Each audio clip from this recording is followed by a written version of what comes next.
Well, well, well. Well, well, well. Hello, everybody. How's everybody doing?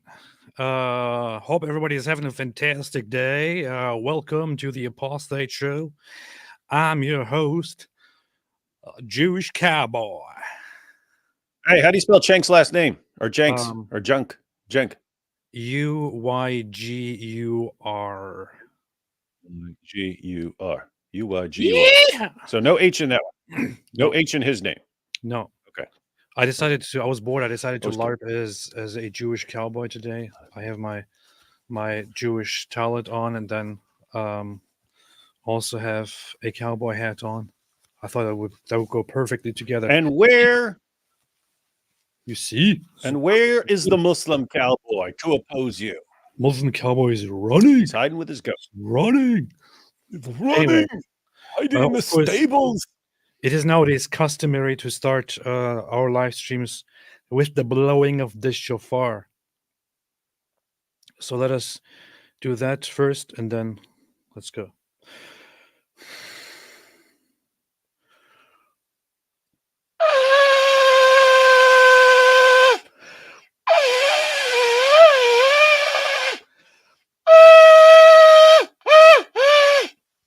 Not bad, not bad, not bad. Getting there.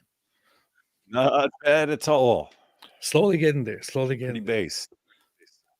It's better than yesterday, and yesterday was better than the day before. Better than yesterday. I actually earlier today I decided to watch some videos of some guys explaining how to play the shofar, and I came across these Hasidic guys explaining how to do it the right way, and I was like, wait a minute, that makes sense. Now I get it. So I tried it and immediately got better.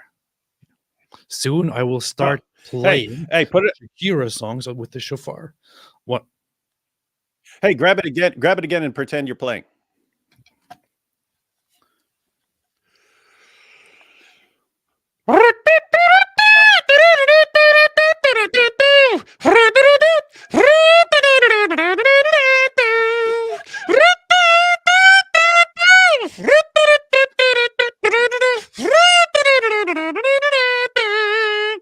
Powerful shofar today. Powerful.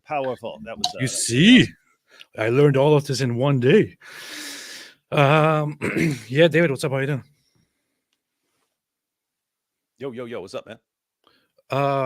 Yes. So, today we want to talk about the debate. Have you seen the debate between son of Hamas and Cenk Uygur? No, I mean, no. That one just came out. I definitely didn't see it. But Emily said Louis Armstrong has entered the stream. What's funny is that was actually Louis Armstrong, the song Skokian. Huh. That's interesting. That trumpet solo was Louis Armstrong, Skokian. Everyone could check it out later. That was the most interesting thing I've heard in my entire life. Anyway, so why would he put Mosab versus Cenk Uygur? I mean, I don't even need to see it. I already know what it's going to be. What are you doing? They still got the leader. It should be over now. It should be over. Why would they? Unless it's about land. If it's not about land, it should be over because you killed all the leaders. The leaders are all done. They're all done, but they're still fighting. Why are they still fighting? This proves it's genocide. It's genocide. They're there for genocide. Let me tell you something. You have no clue what you're talking about. It's going to be like that, right? Yes, it is, inshallah. And we will find out. Once we actually have the guy talking to us, we will find out, inshallah. Hope everybody's ready to get into the action. Hope everybody's ready to look at this. Better keep your ears open and your eyes open. How about you get on your knees? Sorry, not that. It is totally based. It's going to be totally based. I personally haven't seen the debate, but since it came out, lots of people sent me messages and are like, hey, you have to watch this. And I'm thinking, interesting. I never get this many people sending me messages about a certain episode of Piers Morgan, even when Mosab, Hassan, Yousef is there. So decided to schedule it and to have a look. He shut up. I know he's sitting there in all black. He's sitting there with his leather jacket. The eyes are the leather jacket. Let's see what happens. This is not the end. We still have lots of work to do. The most significant assassination that I'm looking for is the assassination of Ayatollah, the head of the snake. If it's legitimate to kill over 30,000 civilians while you're trying to get one terrorist, and Netanyahu's 30, 40 times the terrorist Sinwar is, by your logic. Oh, God. I can't even. You hear this? I don't even want to AP, get to AP. He just said that their supposed goal. Hold your to get one horses. terrorist. Hold your horses. We can talk about it when it gets there. Hold your horses. We can talk about it when it gets there. Let's see. Obviously, a hugely significant Straw man development alert. in this war that Yahya Sinwar, the He actually said, yeah. architect of October the 7th, has been killed. But how significant do you think it is? Yeah, he's been killed, man. He's been killed, all right. He has been killed. He has been killed. And that is something to celebrate. And I know some people say, oh, we shouldn't celebrate death. Well, we're not. We're celebrating life by celebrating the death of a terrorist.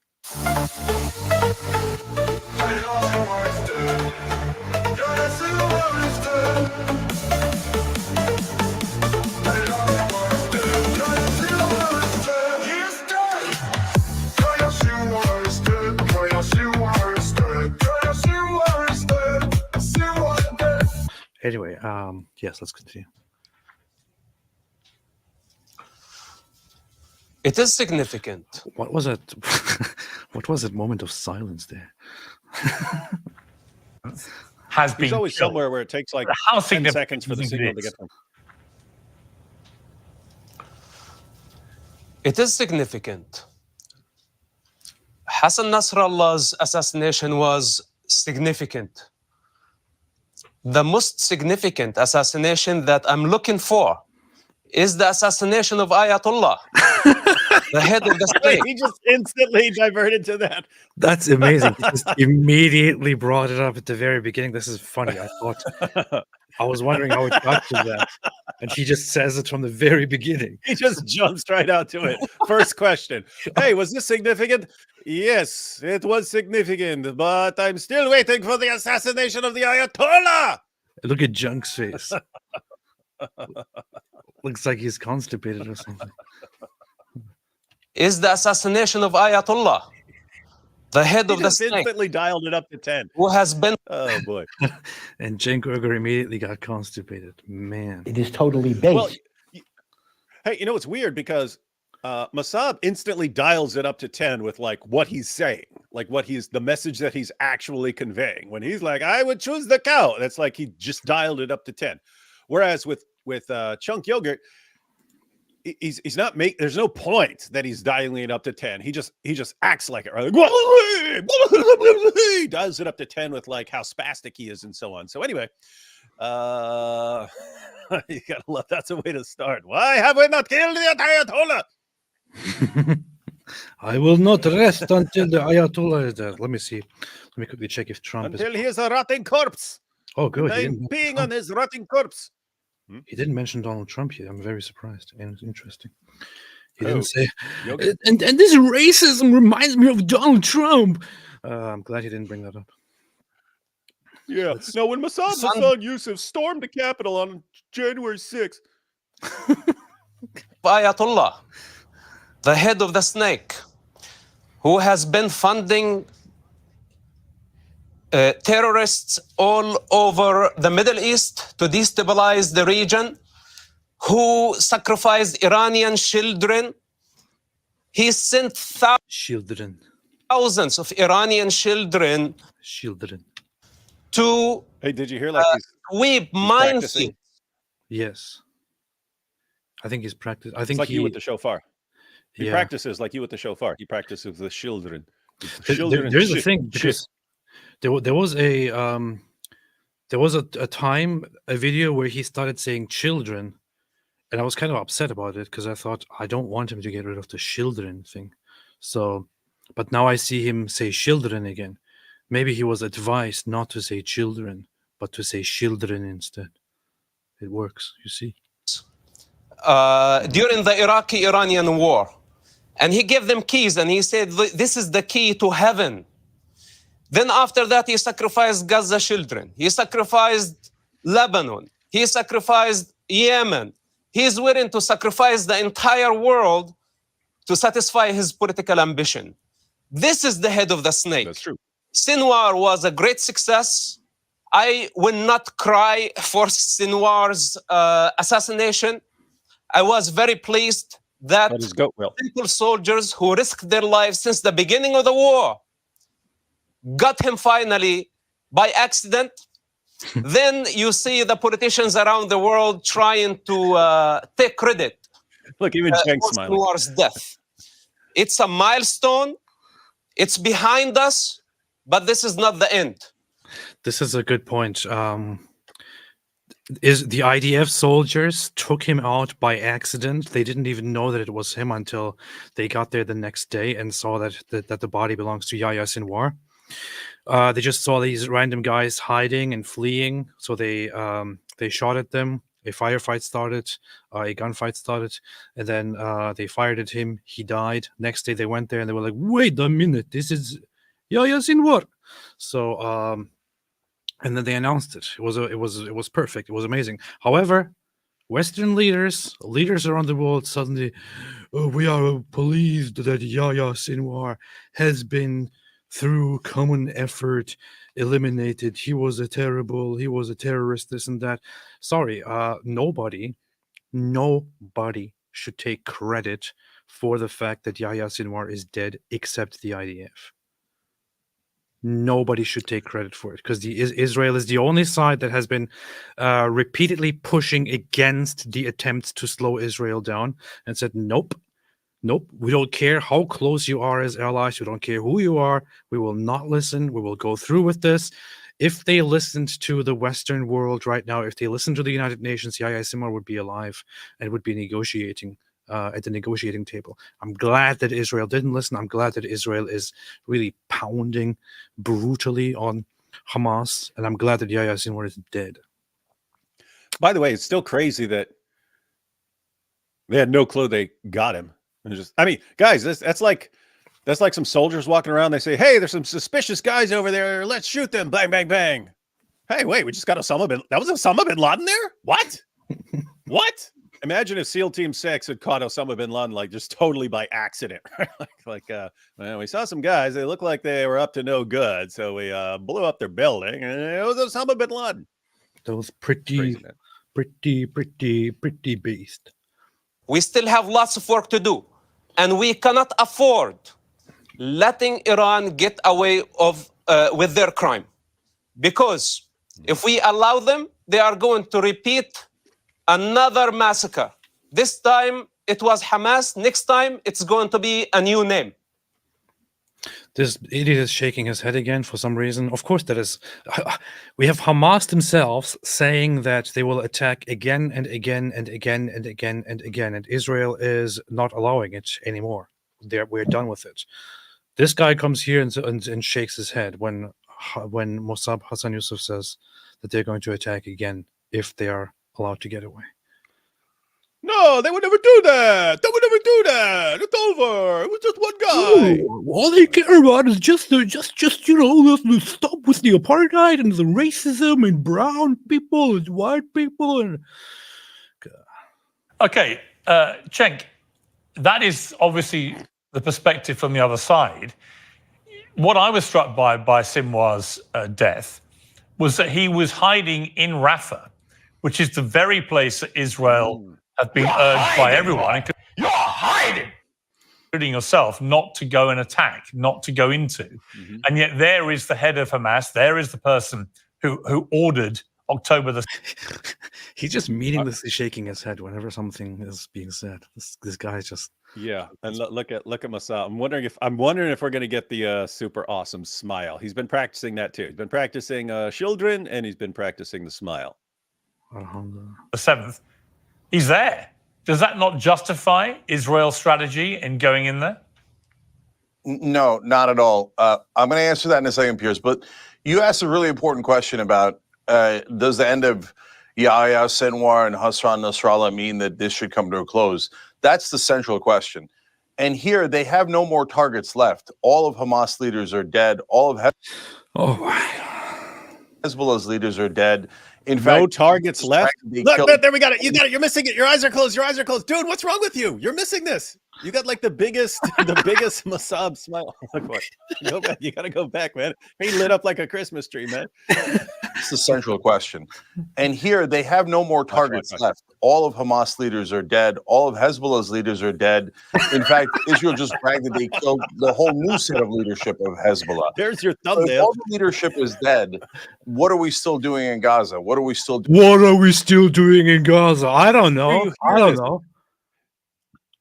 Are you stupid? Mosab just explained it. He just explained it. It's Iran pulling the strings. So Cenk's argument is, if someone does something and someone else was making him do it, then you should just go after the person who did it and not the person who made him do it. Idiot. Plus, it's even that. It's just a stupid idea. It's just a ridiculous idea. Even if you go after the ones who did it, even if you go after the ones who made them do it, even if you take them all out, does that now mean okay, we killed those the perpetrators? Now let's get out of here. Are you stupid? What would that lead to? You would be leaving Gaza in a power vacuum, and only preparing it for another major explosion, civil war, and so on. Israel is aware of one thing, which is that Israel has to take over Gaza after Hamas is completely defeated and taken under control, and has to repurpose Gaza and has to rebuild Gaza in one way or another to make it safe and secure for Israel. And For all of us. they did kill Yahya Sinwar. Does that now mean that all of the Hamas members, everyone from Hamas has surrendered? Do we see Hamas walking out now? Do we see them all giving up their weapons? Do we see them giving up the hostages? Do we see them stop firing? No. The hostages are still there. There are still many hostages inside Gaza. They are still left inside Gaza. They are still awaited by Israel to come back. And there are still Hamas terrorists fighting inside Gaza. The goal was never to just take out the leaders. The goal was from the beginning to permanently destroy Hamas and to get the hostages back. This guy is just creating this false goal here of they wanted to kill the leaders, now the leaders are dead. Okay, so what are we doing? That was never the goal. That was never the goal. I'm not sure what Barry picture here in the chat says fake. I'm gonna ban you here. Alhamdulillah. You see? All right.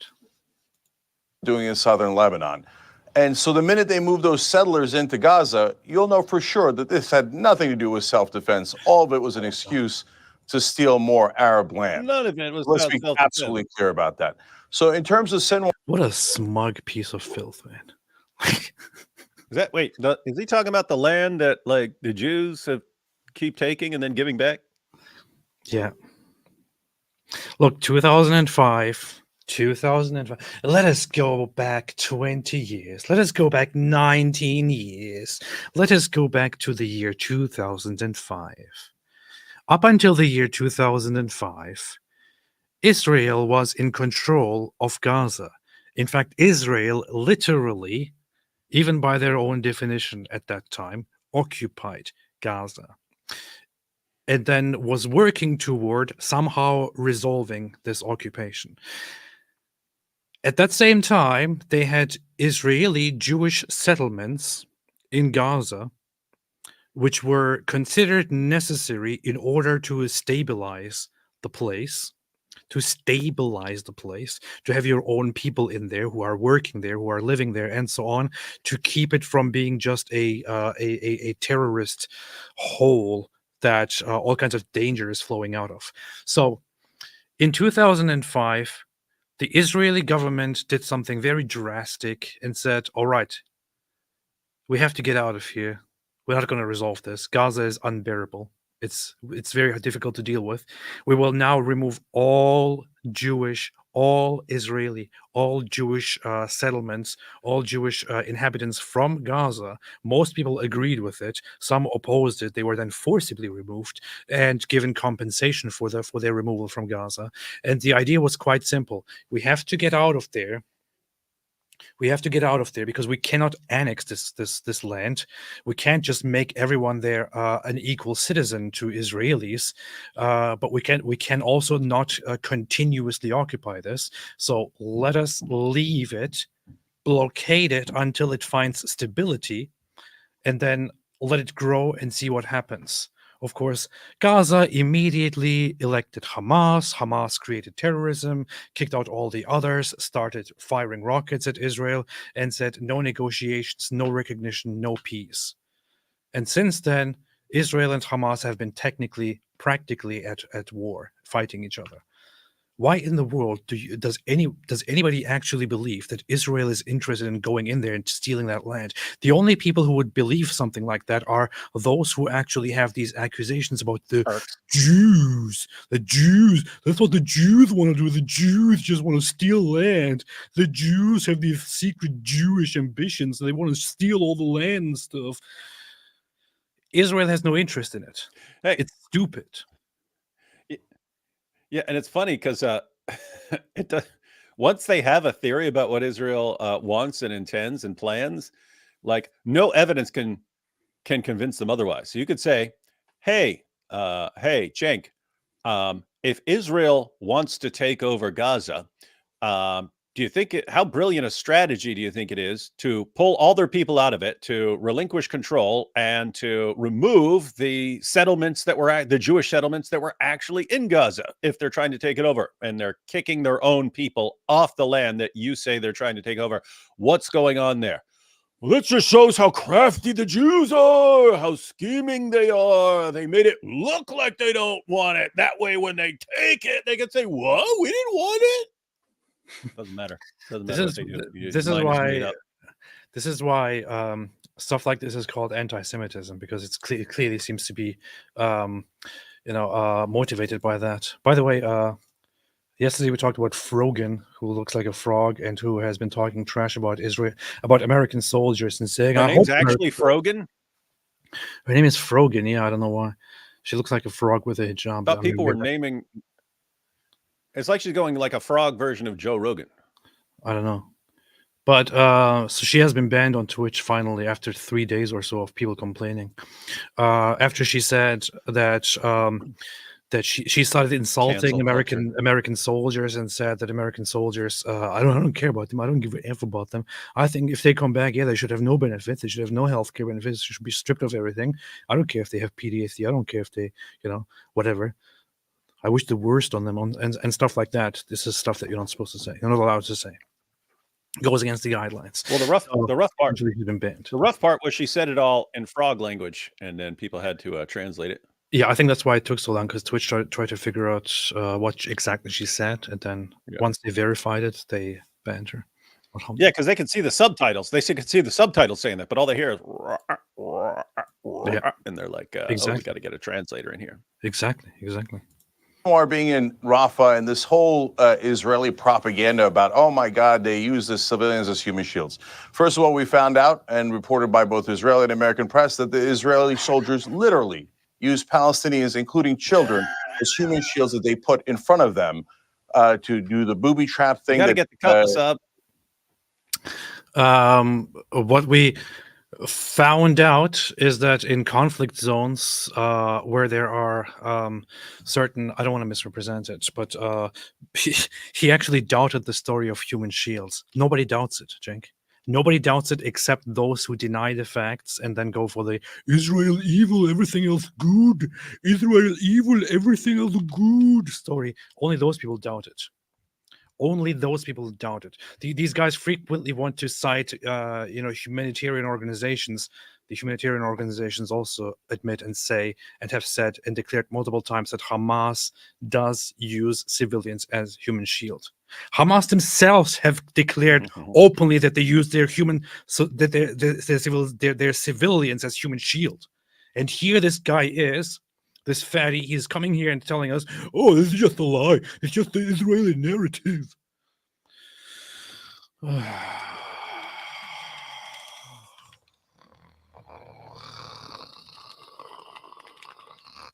So I was going to look up something very quickly. So there were reports that allegedly in certain incidents the IDF has made use of people that were detained in the middle of operations and has used them to stand there as they go further into a certain room, into a certain underground room, whatever it is, to see if there is a trap or not, if it's a place is booby trapped or not. They keep Palestinians who are detained with them by their side as they approach Hamas to see what's going to happen. This is what he's referring to as using human shields. Somehow, that to him is a totally good description of using people as human shields.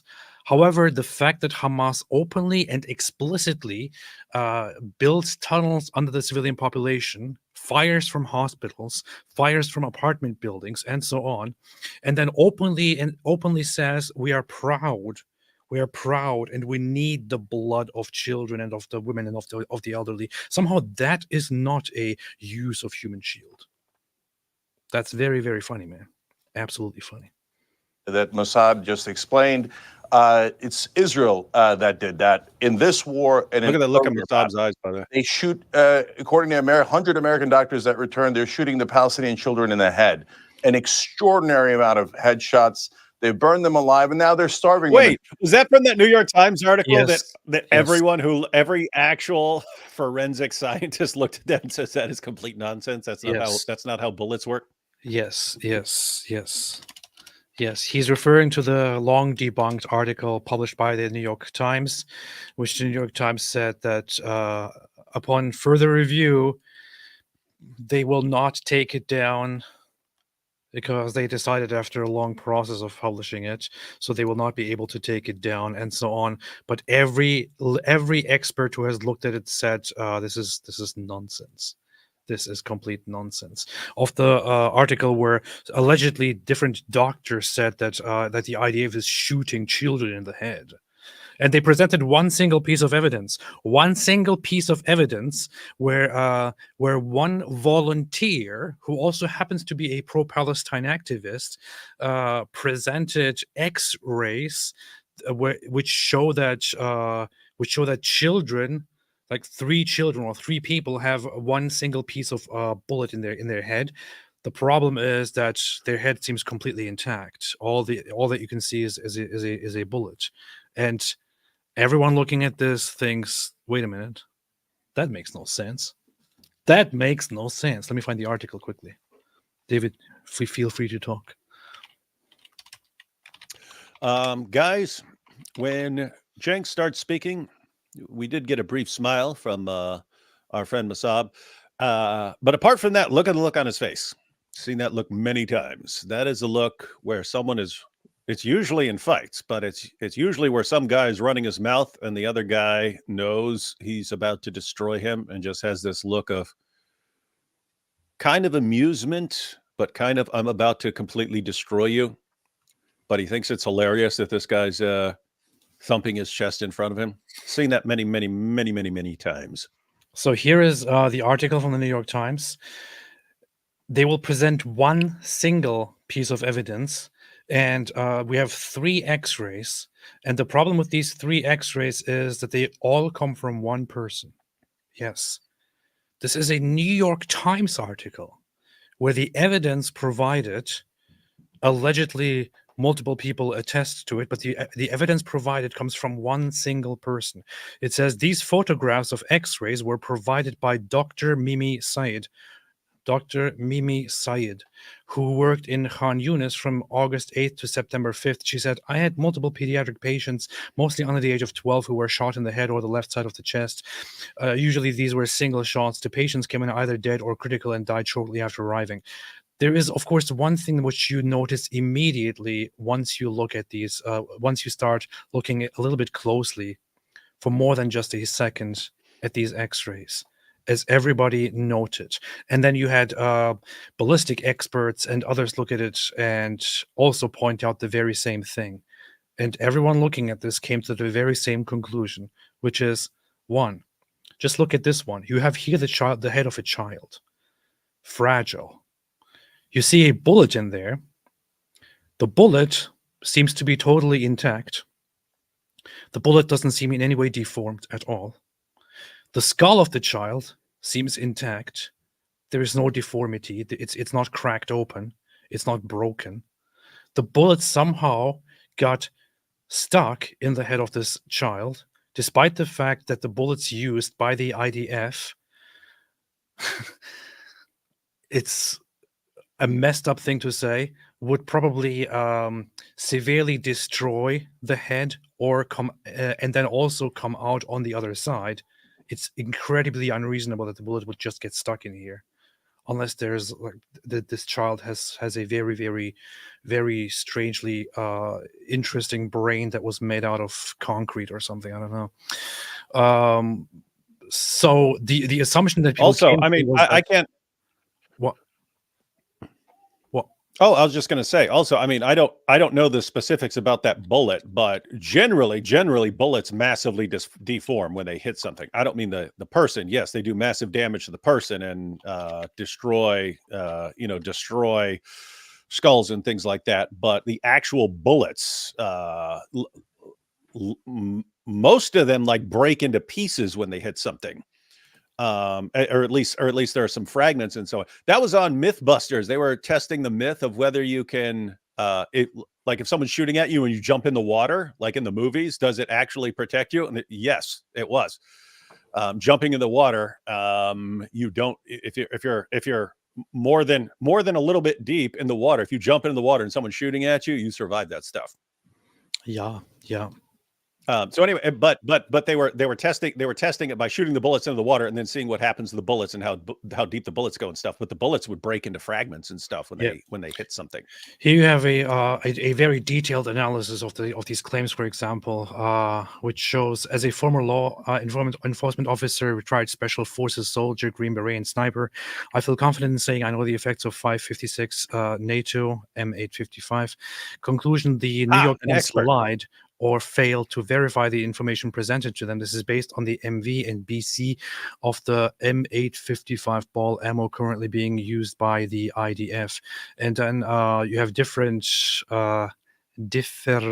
details on it, where he analyzes the velocity of the bullets, the firearms used, and what it would do from whatever angle it is shot, what it would do to the head, and so on, and how it is entirely inconsistent with the expected results.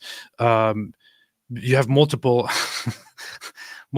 pieces of you have multiple videos actually showing what such bullets do if you shoot them at something like a head, or to compare it more easily at a watermelon, for example. The watermelon blows up. Watermelon is the standard comparison with a human head.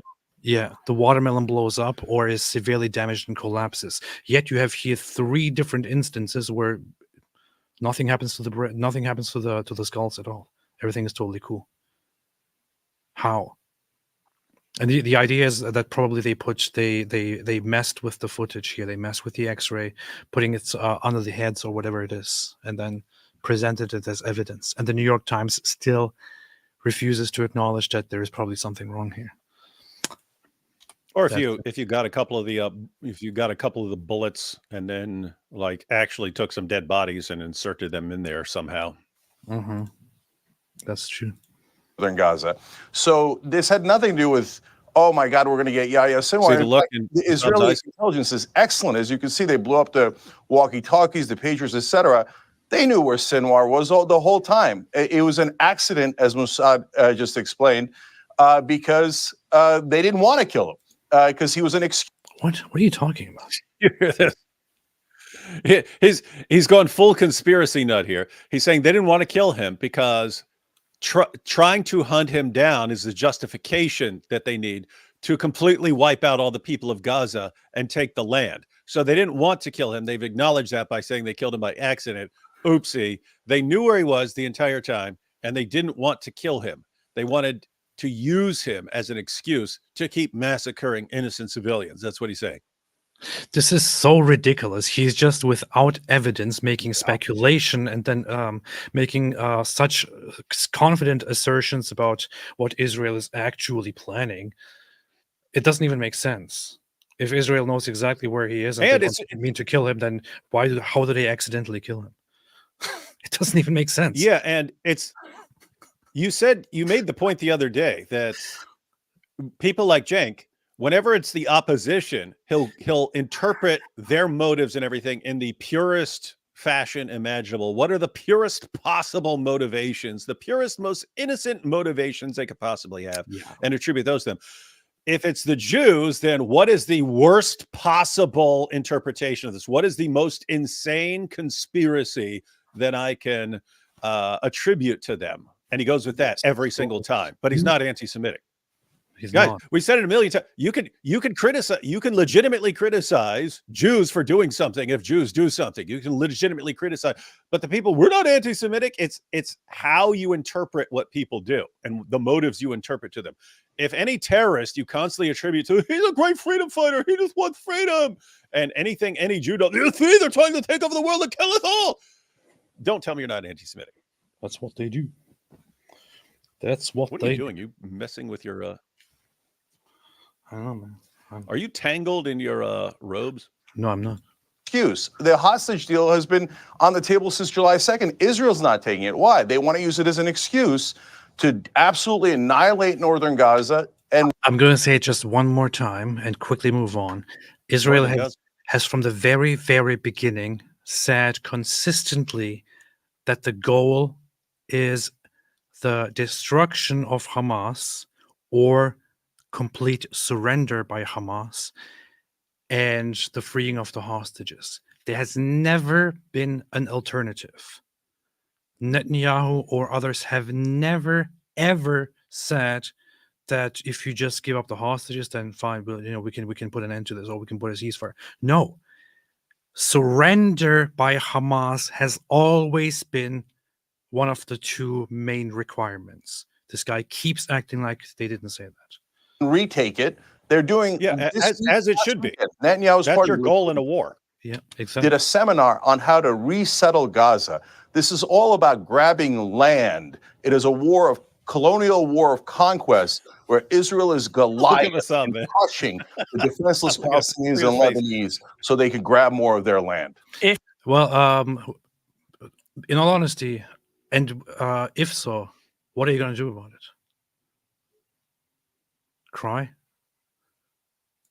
If after 9/11, America had discovered, I guess if you can't change their minds because they keep saying the same thing, then just I don't know, man. But that Bin Laden was hiding in a particular place, as they did many, many years later. But had they discovered it within a year, and they had attacked that place and taken him out, then most people would have said that was reasonable, responsive military action, wouldn't they? What's the difference morally between? Well, I mean, just to be clear, nobody disputes that Sinwar orchestrated and ordered October the 7th. So if he is the mastermind behind this heinous terror attack, then using the parallel of 9/11, is that not just justification? If that had been Bin Laden, would anyone be having too many moral qualms about going after him and killing him? No, Piers is a great example, but I reject your framing. So let me explain. So Bin Laden, we did get, and how did we get him? We got him through special forces. And if you remember, a year ago when I was on this program, you said, what should Israel do? And I said, special forces. Why? It's more concentrated. Does it put the special forces more at risk? Yes. Is that the point of special forces? Yes. That is what a moral, decent government does. And we got Bin Laden without killing too many civilians at all. And in fact, about a month into the the difference here, Mr. Cenk, you had one guy. You had one guy who was not hiding in a densely populated place and constantly firing at the United States. There's a huge difference here. If you had him, if you had Bin Laden in the middle of a couple million people, the majority of whom supported him, and he was just hiding somewhere underground, you would not simply send in SEAL Team 6 to get him. Yeah. You wouldn't Yeah. have done that. You wouldn't have done that. You have to know exactly what you're doing, know exactly where someone is, and go in and get them for something like that. What a freaking dope, man. What a dope. By the way, a little side note, because they're talking about going after bin Laden. I had the videos of groups like Revolution Muslim and so on. When the US went into Afghanistan and so on, I got the clips. They're saying, you know why? Because people think there's oil under Afghanistan and they're going in there to seize the oil.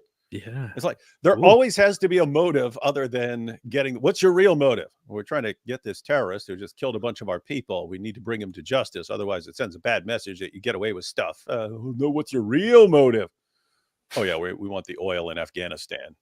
You see? And we want to take Gaza because it's prime real estate. I mean, it would be if anyone knew how to do anything with it. Yeah, let's not even talk about the fact that in the Afghanistan war, lots of people died. But yeah, let's just brush it aside. Doesn't matter. Afghanistan war, we had bin Laden cornered in Tora Bora, but the Bush administration turned down the request to go after him when there were no civilians around. Instead, they decided to launch the war in Iraq and kill hundreds of thousands of civilians. So Rumsfeld, Cheney, Bush, they're all, war criminals. And Netanyahu's a... What does that have to do with anything? This is a average pop culture understanding of the Iraq war and the Afghanistan war. The reason to go into Iraq has nothing to do with what was happening in Afghanistan. It actually has nothing to do. There's a slight connection in the messaging, but the reason for going into Iraq was completely different from the reason for going into Afghanistan. What does one have to do with the other? And how did you establish that they were war criminals or whatever it is? Completely changing the topic here for no reason at all. Massive war. So now face, that is the look of someone who's thinking, I am about to destroy you. Yahya Sinwar, he orchestrated October 7th. You're right. Okay, but why did they not know where he was? And a group of trainees accidentally wandered into him when Israeli intelligence knows everything with microscopic detail. And they accidentally missed the largest attack on Israel on October 7th. Those guys who know everything and where everyone is, they knew exactly where Hassan Nasrallah was. They knew exactly where the leadership was.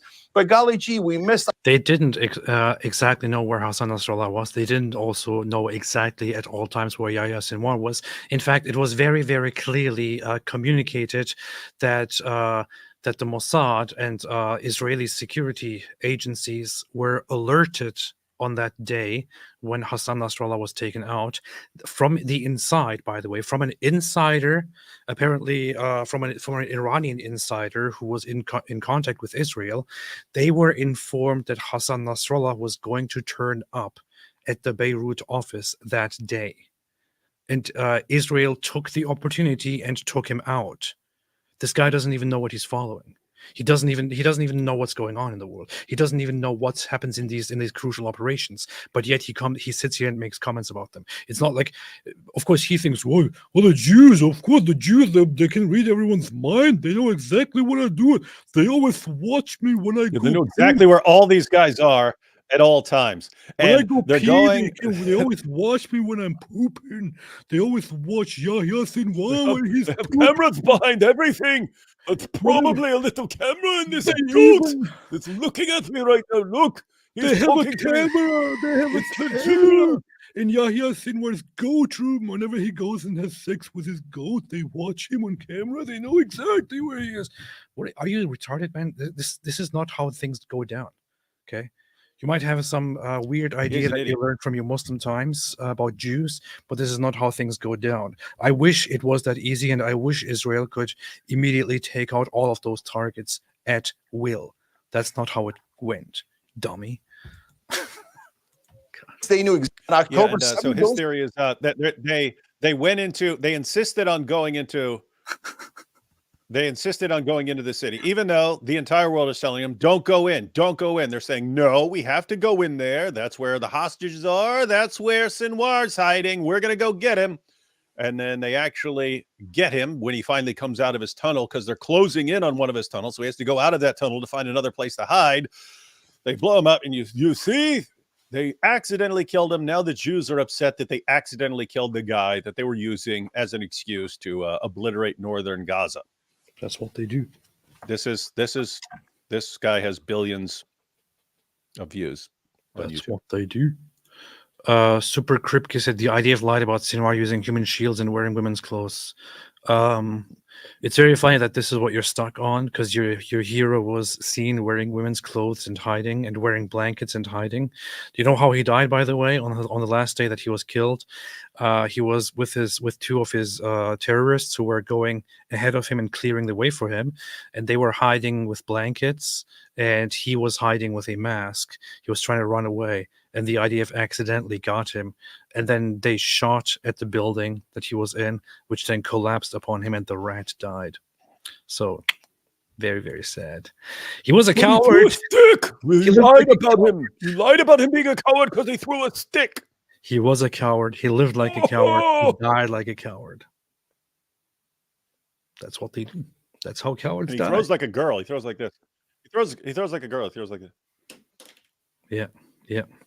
He's also speculating about the whole October 7. How did they let October 7 happen?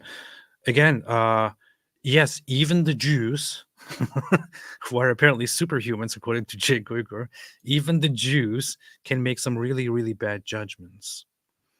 In fact, David and I were a little bit surprised when we went there and saw how messy everything is being operated in Israel. We were very surprised, because we bought into this. Like they're just total tech masterminds, and there are all these like super high tech futuristic places and stuff. We're in there. It's like, what? And especially when we went to the kibbutz and stuff, you can tell, and Hamas is on the other side of a fence. They're literally on the other side of a fence. And you're like, okay, this is kind of out in the middle of nowhere. They have some soldiers there to protect them. But if a bunch of soldiers come, you get a big fight. That's exactly what happened. And these guys attacked in a ton of different locations simultaneously, going over the fences, through the fences, under the fences, on a holiday where everyone's just goofing off. Yeah. And yep, there are some people who are going to have to answer for why they screwed up so much that day. But the idea that it's on purpose so they can take the land. I'm at this point. I'm surprised that he didn't go into, yeah, really, right? The Jews, really, as smart as they are, they really didn't see it coming that the Germans would put them in concentration camps. I don't know. It seems like they did it deliberately. They had a plan there. You know, as they tried to do that to create the modern state of Israel and all that. It looks like they were in on it. He's a few steps away from going full retard. And AP, I mentioned it before that Elie Wiesel in his book Night said there was a guy, Moshe, who escaped a concentration camp and came back and warned the Jews. The entire town's like, get out of it. They treated him like a complete lunatic. And he told them exactly what the Germans were doing. They wouldn't believe it. What are you talking about? And then when we were at the Holocaust Museum, there was the story of someone who was literally in the concentration camp. And they're like, what's coming out of that smokestack? That's like Jews who are being burned. That's who's coming down there. And he still wouldn't believe. People, they wouldn't even believe it when they're at the concentration camp. They would not believe that these guys are exterminating Jews. They wouldn't believe it. But these are like the super masterminds who are behind everything. And in fact, if you were to ask Cenk, he'd probably say that either the Holocaust didn't happen, or if it did happen, it was probably planned and orchestrated by the Jews so that they could use it as an excuse to seize the land of Israel. That's what he's going to claim soon. He's a little bit away from that. He just wants to look, Piers. The Jews are the ones who set up the Holocaust, so that after getting millions of them killed, then they could go and say, okay, we need our own land. That's how they did it. Stop falling for this stuff. Yeah. Know everything and where everyone is. They knew exactly where Hassan Nasrallah was. They knew exactly where the leadership was. But golly gee, we missed October 7th, and golly gee, we missed Yahya Sinwar. And instead, we killed 42,000 people in Gaza, over 30,000 women and children. And then they've now killed over 2,000 in Lebanon. And they're saying, oh, we're not the terrorists Yahya Sinwar is because we accidentally killed 30,000 women and children, slaughtered them, and oftentimes with headshots. So, Piers, let me ask you something. If it's legitimate, this is such a ridiculously disgusting misrepresentation of civilian casualties. Nobody said we accidentally killed so many people. First off, completely inflated number when it comes to women and children, and secondly, civilian casualties in no way ever means we accidentally killed them. That's not at all the case. In fact, in many cases, it would be taken into consideration that there's probably going to be severe or significant civilian casualties. However, the operation has to be undertaken. There simply is no other way. And that is then excused by international law, even as proportionality. To kill over 30,000 civilians while you're trying to get one terrorist, and Netanyahu's 30, 40 times the terrorist Sinwar is. By your logic, you're saying it's okay to kill 30, 40,000 innocent Israelis just to get Netanyahu. No, I would throw back at you a different question, which is that's also a complete straw man. Once again, idiot, nobody has ever said that the war goal is to get Yahya Sinwar. That has never ever been the case. Yeah, so, has one person ever said, you know what, we're after one guy. We're not against all the guy. We're not going after all the guys who did this and the ones who planned it and the ones who funded it and all that stuff.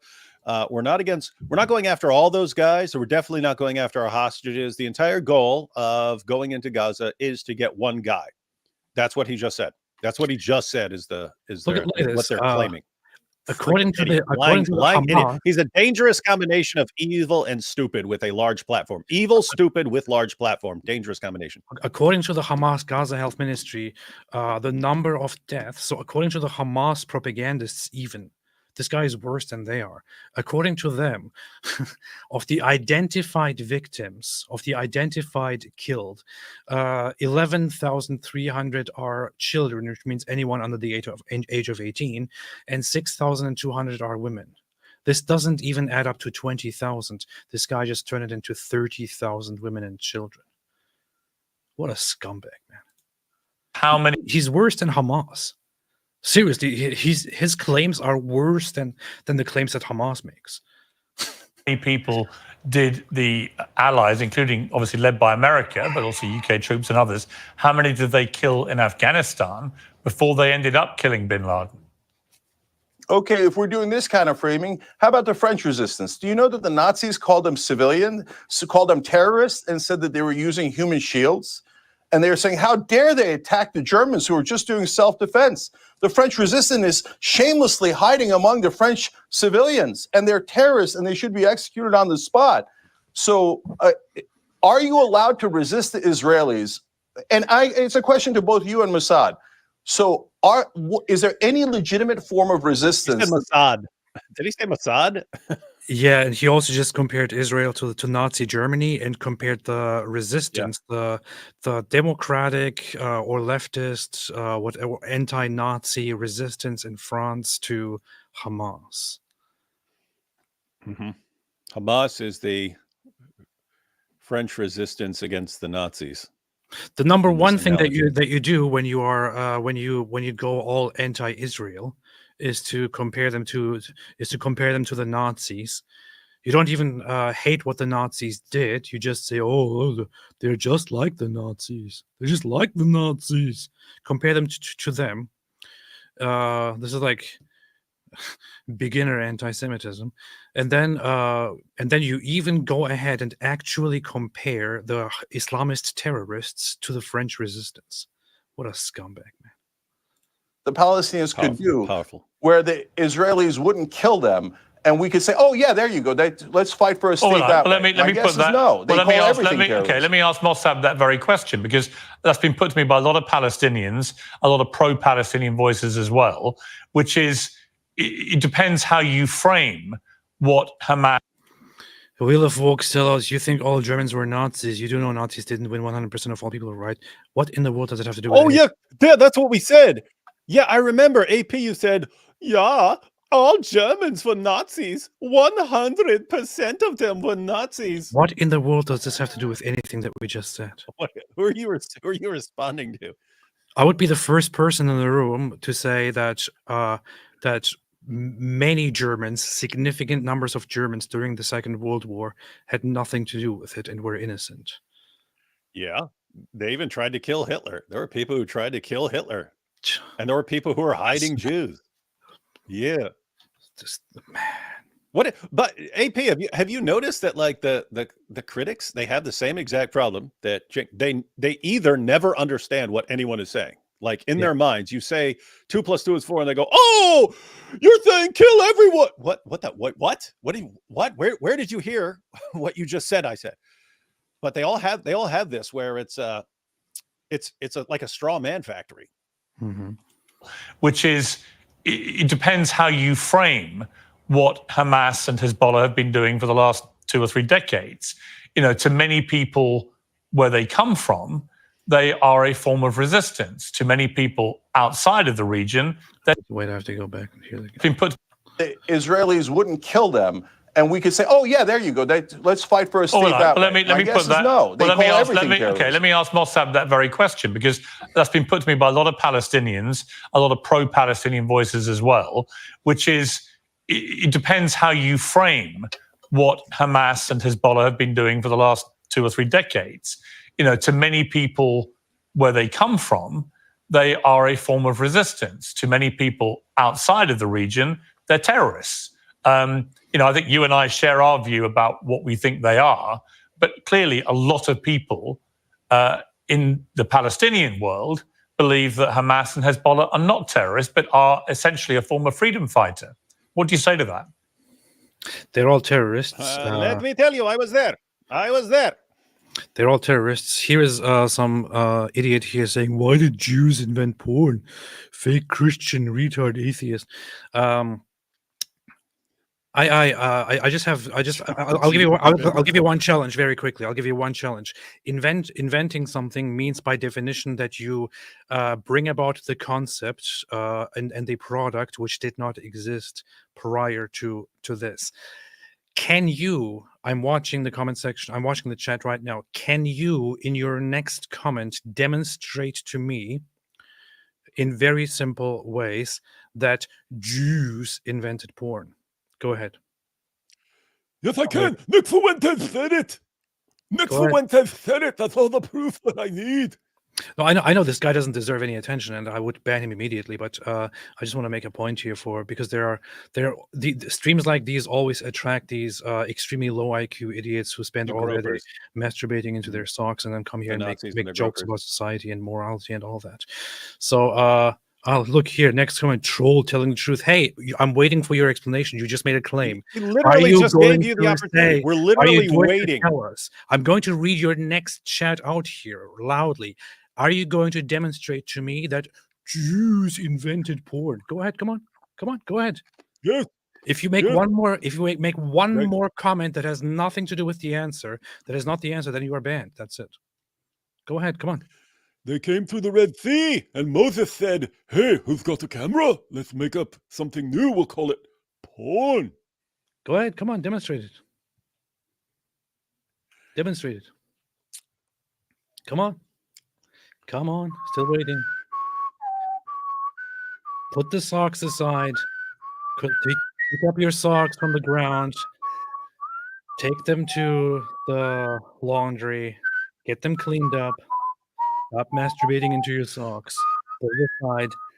Use both of your hands to type and tell me exactly how you invented porn. Go ahead, come on. Come on. No, he's gone. Boom, boom. Nothing? This guy's like, all day I'm watching porn, and who's to blame for that? It's the Jews. The Jews, they tricked me into sitting around watching Yahya Sinwar smooch on this other guy and suck on his lips. If it wasn't the Jews, I would be going outside and doing something productive, but because of the Jews make me live. with my mother in my mother's basement for my whole life and whacking off, watching porn. It's the Jews that made me do this. It's Okay, the so- Jews. No response. All right, banned. Let's see. Let's find this guy. No response. Better luck next time. Better luck next time. And where's the profile of this guy, man? Somebody please ban this guy. Okay, here. Ban user. Fantastic. All right. Loser. No, ban loser. It should, when you go to ban someone, it should say ban loser and not ban user.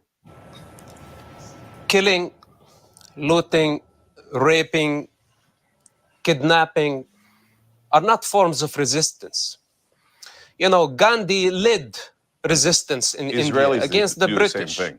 It was a peaceful resistance. Hey, I was literally just about to compliment these guys for not interrupting each other. And then he Wait, what did he screwed just it up. say? What did he just say? Kidnapping are not forms of resistance.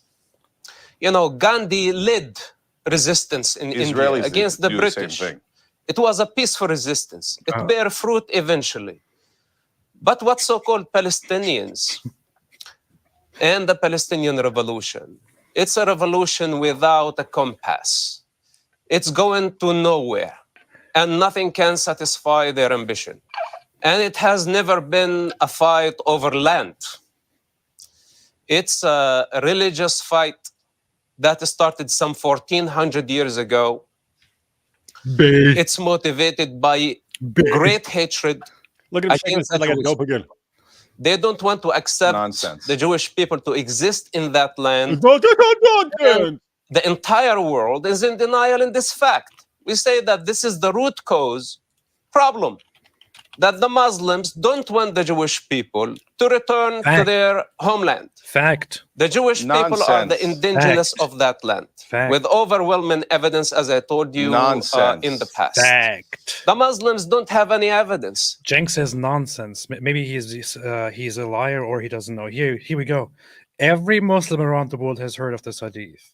Everyone has heard of this. If you have never heard of this, you probably are not a Muslim. You probably have never been a Muslim. You probably have nothing to do with Islam. You probably haven't communicated with Muslims or whatever it is. Muslims around the world know of this. They know of the fact that their Muhammad allegedly prophesied very, very infamously the following. The Messenger of Allah said the last hour would not come until the Muslims fight against the Jews, until a Jew will hide behind a stone or a tree, and the stone or tree will say, "O Muslim, there is a Jew behind me. Come and kill him." But the Garga tree will not say so, for it is the tree of the Jews. This is from the Riyadh al-Salihin, which collects the most authentic hadith. You have it here in Sahih Muslim. You have it here in Mishkat al-Mosab. You have it in different sources. Once again, the trees and rocks will say, "Muslim, servant of Allah, there is a Jew behind me, come and kill him." But the tree Kargat would not say, for it is the tree of the Jews. This is what Muslims believe in. I'm not going to shy away from saying that. This is what Muslims believe in. Muslims around the world believe that it is their eventual final mission that before the day of judgment comes, they will fight and eliminate, they will fight and exterminate the Jews. Throughout Muslim history, throughout Islamic history, this is why the only place that they gave Jews was to live as subjects among them until the day comes, and to do whatever the Muslims say. And when the Jews would misbehave by not knowing their place, they would put them in their place, meaning they would massacre them or, impose pogroms or push them around and send them to a different place, whatever it is. This is what Muslims believe. These are facts. Facts. That support actually their connection to that land. They are invaders. And the Palestinians invaded the land. They are not an ethnic group. Then now they have been trying so hard to delegitimize the Jewish people. And what I say to the Palestinians, first of all, you need to prove your legitimacy before you try to delegitimize the indigenous people of the land. Once you succeed of showing us who you are, then we may talk to you about a state. But to claim that you have the land, even though the indigenous of the land, the Jewish people, actually have been willing to share the land, and they were willing back in 1948 to share the. What are you laughing about, you freaking imbecile? That's exactly true. The truth. I hope I can Reality is sit so across funny this to guy me. one day and have a conversation with him about specifically that, and want to remind him about the fact that he laughed when Mosab said this. This is a fact. This is an indisputable fact. Everyone, every historian, everyone who looked at the conflict, the history of the conflict, knows this. This is an indisputable, clear, and certain fact. Why is this guy laughing about it? The Jewish side didn't come in from the beginning saying, "Oh, these guys, they are foreigners. They don't belong to in this land."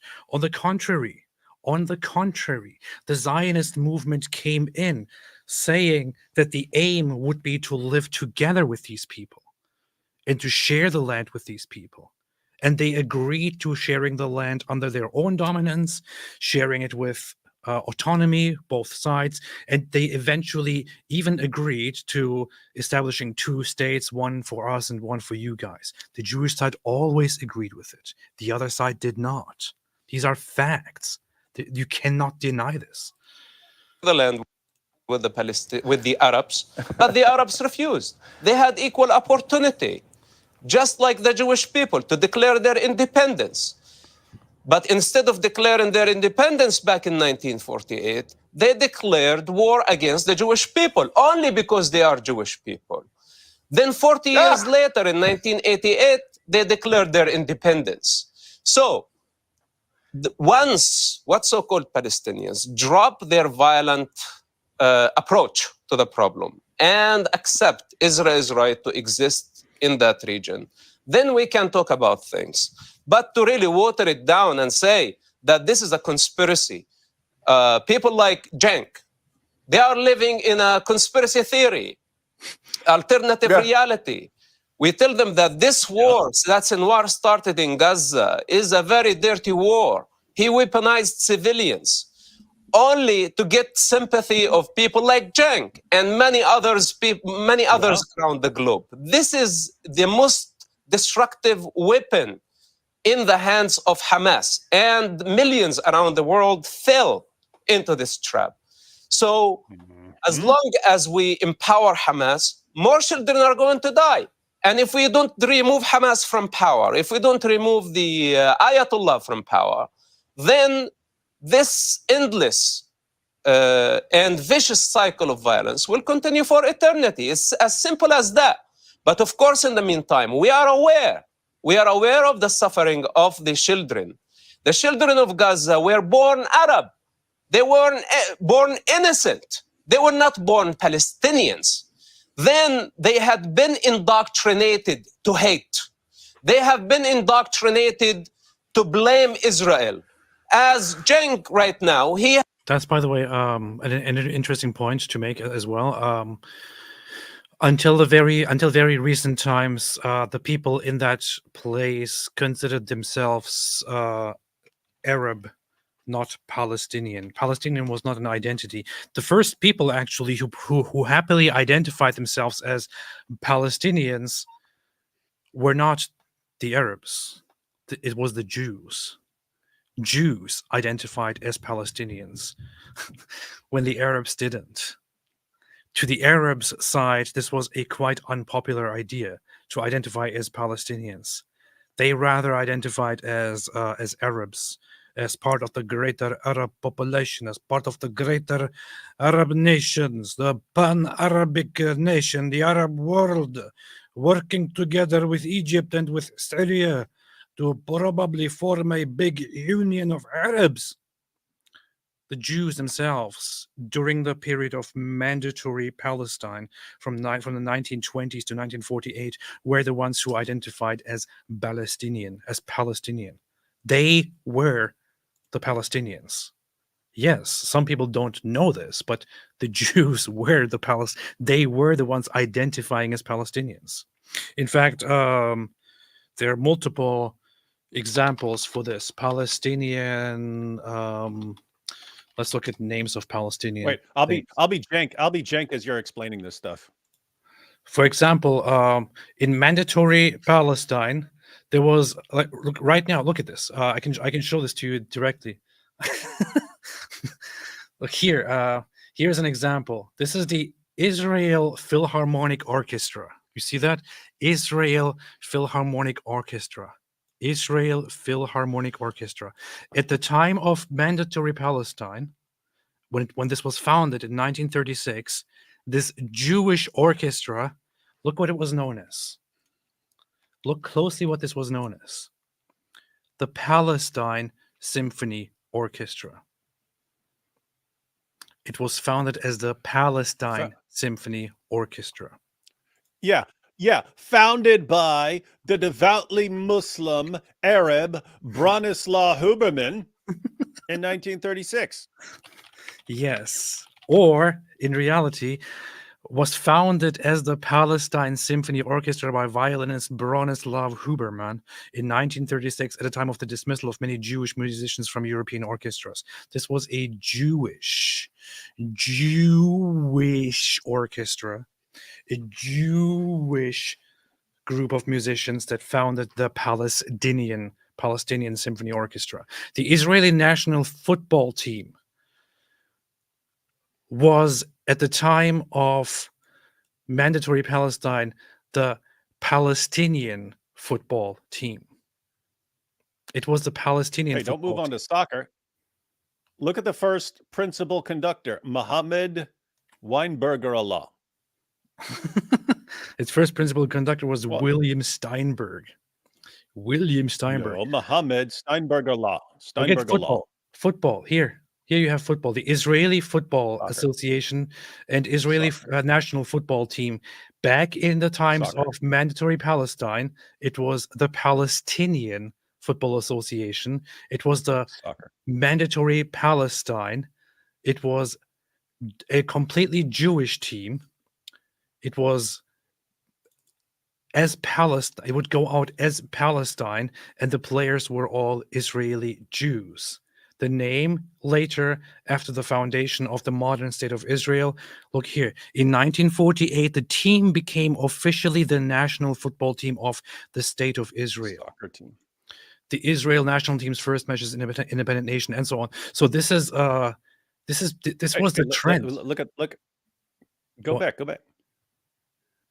Go back to where you were. What you were just reading. Yeah, there you go. The game was won by the U.S. 1-3, and in the 20th minute of the game, Abdullah bin Muhammad scored the first goal after the creation of the state of Israel. For those who are listening, what it actually says is Shmuel ben Dror scored the first goal. So these are Jews. Clearly, these are not Arabs. Jews were the ones identifying as Palestinians. They were the ones using the name Palestine. To the so-called Palestinian side, the Arab side, they never adopted this whole idea of Palestine until the 1960s, when the PLO, the Palestinian Liberation Organization, came into existence with Yasser Arafat and started working toward their own state. It was only in 1988 that for the first time, an entity named the State of Palestine was established by these people, who then claimed that they have always been part of this Palestinian state, Palestinian nation. This was not a popular idea. They never identified as Palestinians. They identified as Arabs of different tribes and different religions and different backgrounds. He has been blamed to blame Israel. As Cenk right now, he has been blaming Israel since the beginning of the war, but now he sees the defeat of Hamas. So now he's changing his tone a little bit, his attitude. And I like his cleverity. He's a very clever Palestinian. He's the perfect example of a Palestinian, by the way. Cenk, just right there. Because Palestinian is not limited to Gaza. Palestinian is a syndrome. It's a mental illness. It's a universal.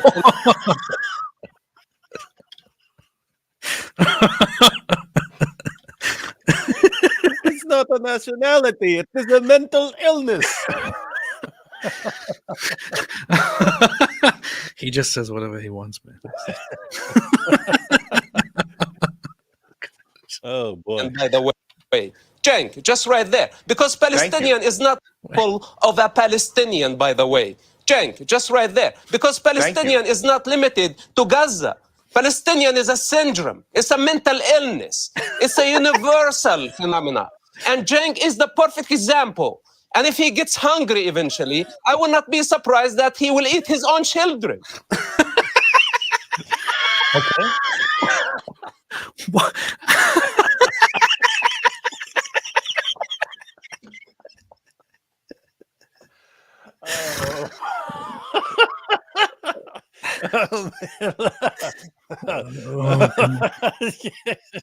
Someone's got to clip that, man. Someone's got to clip that. Wow. Oh, that's going to be on Twitter later, ladies and gentlemen. That's going to be on Twitter. So that's 16 minutes in. He will eat his own children if he hasn't already. I have to hear this again. I have to hear this whole thing again here. We don't need to see anymore. Just watch that like 20 times in a row. Changing his tone a little bit, his attitude. And I like his cleverity. He's a very clever Palestinian. He's the perfect example of a Palestinian, by the way. Cenk, just right there. Because Palestinian is not limited to Gaza.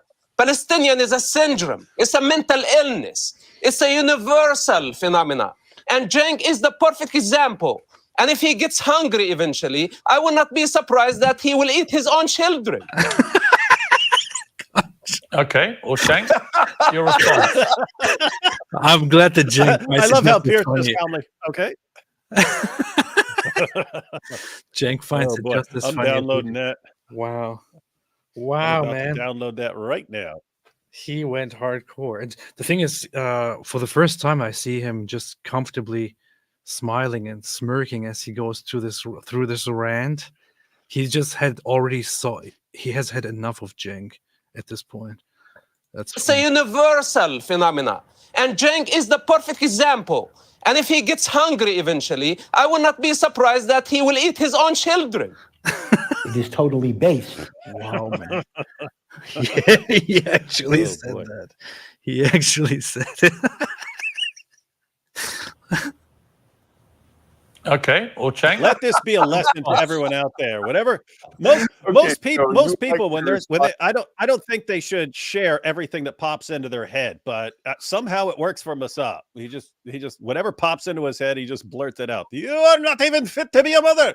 This man would eat his own children. I choose the cow, and somehow he pulls it off. Man, it's just weird. He's the only one who can get away with that. The thing is, I guess he also has a very unique past to do stuff like that, because he's the son of Hamas. You know, you don't expect the guy to be. He can always pull that. It's like, why are you so mean? Well, this is how I was raised. Why are you? I had no say so over who was my father and how I was raised. I was raised by the people you are defending. Things. Onto a This guy is what you get from a mental asylum. Okay, if he calls me a Palestinian, You are the one who should go to a mental asylum. Okay, if he calls me a Palestinian, I am incredibly proud to bear that name. Thank you for making me an honorary Palestinian. The whole world should be honorary Palestinians for the. That's a very, very weird thing to say. It's a very like, oh, I want to be one of those people that have not contributed in any way to the rest of the world, and have spent decades now just sucking everyone dry. I know that sounded very weird, but that have spent decades not creating, not producing anything at all. I'm proud.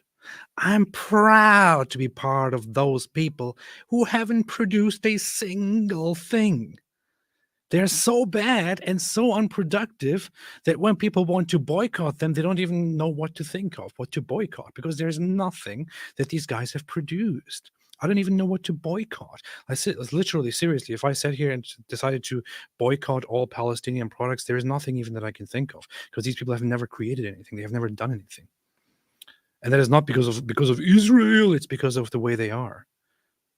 Of course, you will be proud of people who don't do anything, who just whine and cry and get everything for free. A very parasitic culture. If I have to choose between being Palestinian and being Israeli, I choose to be Israeli. The suffering that they've gone through and the brutal slaughter of the Palestinians at the hands of the Israelis. So I don't want the audience to get confused. Mossad is an Israeli agent. He's a turncoat. That was not a mistake. That was not He's a a mistake. he's a traitor. He's a No, he- traitor to he just called terrorists. him He turned Mossad. against terrorists. He just called him Mossad again. Mossad. Mossad. Mossad. What does it say here? Mad is the transcript doesn't even get it right. He just called him Mossad. He did it before. I don't want the audience to get confused. Mossad is an Israeli agent. Look at that. He called him Mossad again. He's a turncoat.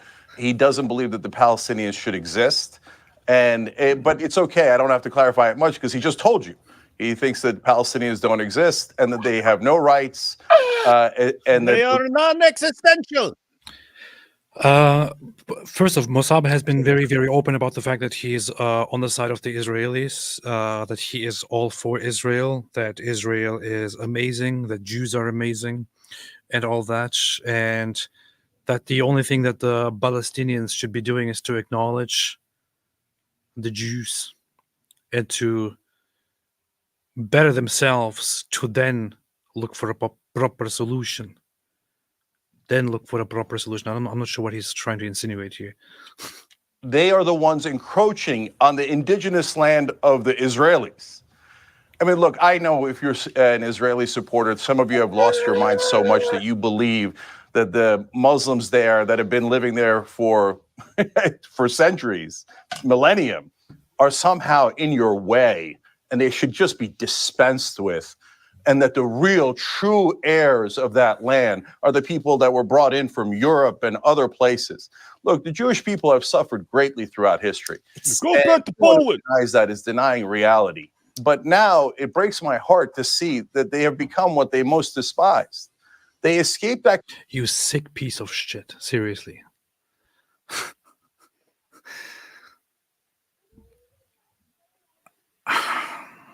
Looks like he's working on a Zabiba there, man. So he's trying to appeal to emotions and basically saying that the Jews have become Nazis. That's exactly what he's saying. He seriously just made And that assertion. as long as you always preface that by saying, yes, bad things have happened to the Jews, but now they're Nazis, then they can't call you anti-Semitic. He really seriously just did that while trying to play the victim and trying to be like, oh, the other side is the ones being oppressed, and now let me point out how the Jews are basically Nazis. It's not me just saying that. I'm listen to the wording here. People that were brought in from Europe and other places. Look, the Jewish people have suffered greatly throughout history. And anyone who denies that is denying reality. But now it breaks my heart to see that they have become what they most despised. Did you hear that? The Jews. So the Jews have gone through things, but now the Jews, have become what they despise. They have become the ones that oppressed the Jews. What does that mean? This is the typical narrative that you normally hear in a more overt way of, oh, the Jews have become the Nazis themselves. This is the same language that Hamas used, by the way, who also ironically happen to be the same people who were totally celebrating the Nazi propaganda and Nazi actions against the Jews, and who also were aiming on completing what the Nazis couldn't do. He is basically agreeing with the Hamas narrative that the Jews themselves have become the Nazis. He said Jews. He didn't say Israel. He said Jews. They escaped that kind of brutality only to do it to the Palestinians now. So if you notice, Mossad over there never answered the question. There is no standard that the Palestinians can ever meet. They even say absurd things like they don't exist, that this Palestinian... He's trying to mask this as just an appeal to common sense, an appeal to humanity, and he literally did the the Jews have become Nazis thing. This is a very, very well-known propaganda, very well-known rhetoric of accusing the Jews of being the Nazis, which usually comes together with denying atrocities against the Jews. He also does the whole thing of implying that the Jews have superpowers. They know exactly where everyone is, so they could, of course, take all of the leaders out without harming a single civilian, and so on. He just did the whole thing. This is part of what has been commonly known around the world as a typical anti-Semitic talking point, to accuse the Jews of being the Nazis, which basically takes the Jewish trauma, the Jewish suffering, the one Jewish trauma that everyone is aware of, that was perpetrated by completely sick people, to take this away from them and to weaponize it against them, and to depict the Jews as the evil ones, as the bad guys. What a sick bastard, man. And by the way, notice how he just completely misrepresents Mosab. When Mosab says the Palestinians are non-existential, he means they were not a people group as they now claim to be. They were not some people group in their own country and so on, as a lot of stupid people think. That's what he's pointing out. He's not saying there are no people there or something like that. Anyway, and Cenk represents this as he's saying they should all just be wiped out and completely gone from the earth and so on.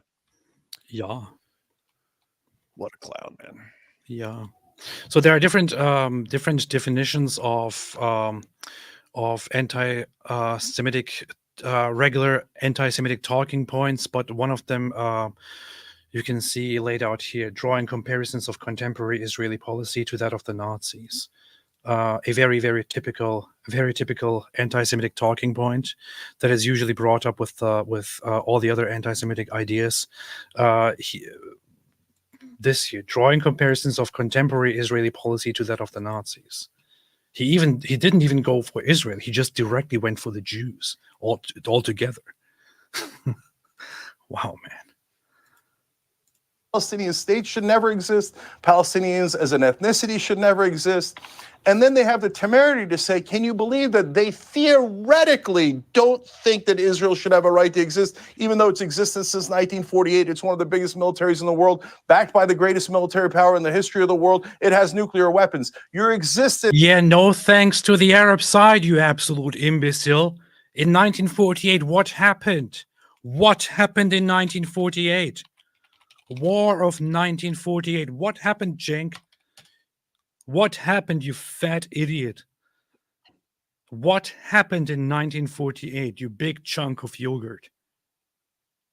Nothing happened. There was nothing happened. What happened in 1948, you big chunk of yogurt? I just said nothing happened. 1948 Arab-Israeli War, an existential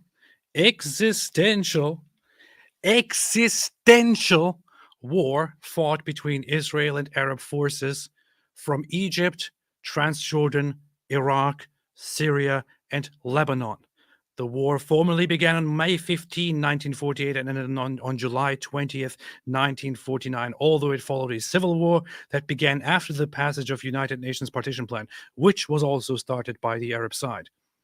This fight was an existential war for the eradication or the prevention of the independence of the Israeli state, and was started by the Arab nations, first by the Arabs in the land, and then by the surrounding Arab nations, which invaded the land and tried as good as they could to prevent Israel from becoming an independent state. They were trying to finish the Israeli Zionist entity, as they call it, which is why most of them have until this day not recognized the existence of Israel, because to them it should not have existed to begin with. When, on the other hand, the Israeli side, from the very, very beginning, in 1947 and 1948, acknowledged and said, if the Arabs living in this land alongside our borders want to establish their own state, it would be upon us to recognize them and to try and find a peaceful solution with them. This is the contrast between the Jews and, let's just say it as he wants to say it, the Jews and the Muslims, the Jews and the Arabs. The Jews said then, if the Arabs want to declare their own state here, we will have to, recognize each other and work toward living together. The Arab side or the Muslim side said, no recognition, no peace, no negotiations. We have to destroy the Zionist entity and kill them. That's the contrast. This Cenk Yogurt here is completely misrepresenting the history, and you are the Nazi. You are the Nazi supporter. You are the Nazi here. Hey. What? Hey, AP, I'm going to mute myself for a second, just so I can. I want to put this clip of Mosab saying that Cenk would eat his own children. I just want to get this right, so I have to listen to it for a second. I'm going to mute myself. Yes. 3 no's, indeed. The 3 no's were that no peace with Israel, no negotiation with Israel, no recognition of Israel. It was formalized later on in the 1967 war, but that was generally the attitude of the Arab nations toward Israel. That was always their idea. This is rock solid. You're murdering Palestinians. But that doesn't. But hang on, Cenk. Wake but Cenk, up. let me jump in there. Wake up. But Cenk, that doesn't So change. you didn't the jump fact. in as the but lunatic was saying things, but go ahead. Cenk, that doesn't change the premise of the argument that Hamas, Hezbollah, the Houthis, the Iranian regime, none of them accept the existence of an Israeli state. And they are all wedded. Piers, well, hang on. Let me finish. Let me finish my question. Okay, and they're all wedded to its destruction. That's the point. It's not a question of whether it does exist. No, it's that all those groups want to eradicate it. They're open about it. Okay, Piers, let's look at your framing. Okay, so in the reality-based world, Palestine does not exist because Israel is blocking its existence. Oh my God! Shut the hell up. I'm not going to listen to this garbage again. This is a blatant lie, and anyone who actually wants to zero in on this would destroy this guy here. This is completely false. It's completely historically inaccurate. What a liar. Existence. Its cabinet voted to say that a Palestinian state will never exist. They will never allow it. So you're not worried that in the real world, Yeah, when did they do that? When did they do that, Cenk? You mean after 50 years of trying to find a solution? Palestinians are not allowed to exist, and if they resist at all their brutal 57-year humiliating occupation, they're called terrorists. They're the worst people on earth. We should hate them all, and they should never be allowed to exist. That's the real world. Israel Show me official policy for that. Show me official evidence for that. Exists and is one of the largest militaries in the world. Yeah, but you're missing my point again, deliberately. I think you're deliberately missing my point. Hold on. Okay, Piers, let me finish. Now, meanwhile, you live in a theoretical world where you say these powerless people who have no ability to affect Israel's existence at all. The Palestinians are literally throwing stones. They bomb back to the Stone Age. They have no power at all. Hezbollah's been firing rockets. You're saying, hold on. If you ask me a question, let me answer the goddamn question. You are making wrong statements, okay. What this guy is saying here is that I know this sounds incredibly insane, but to him this makes sense because he is a low IQ imbecile who actually thought he could run for president, and his votes were at 0%. What this guy is saying here is, yes, the Houthis and Hezbollah and Iran and the Palestinian terrorist organizations, they don't want Israel to exist and they aim for the destruction of Israel. However, that should not be a problem considering that they are not strong enough to destroy Israel anyway. Okay. Yeah, following that, I mean... Does that make sense? Terrorists are very rarely able to destroy whatever they're targeting. Otherwise, they just have an army going out, right? That's why you resort to terrorism. It's like saying, "Hey, why'd you go after Osama bin Laden? I mean, he wasn't strong enough to take out the entire United States, and we went after him anyway. What's wrong with that? We're monsters." So we shouldn't fight back against murderous terrorist organizations. We shouldn't fight back against murderous gangs. We shouldn't fight back against violent murderers, because they are at this point too weak to destroy us anyway. So let's just let them have their way, and to inflict all kinds of violence and take lives and attack us and all that. We shouldn't be doing anything against it. Let's just allow this to happen until they can gather more and more strength, and then they can get to the point where they can actually destroy us. Then we have to fight. Who is not that stupid, Cenk? Jews.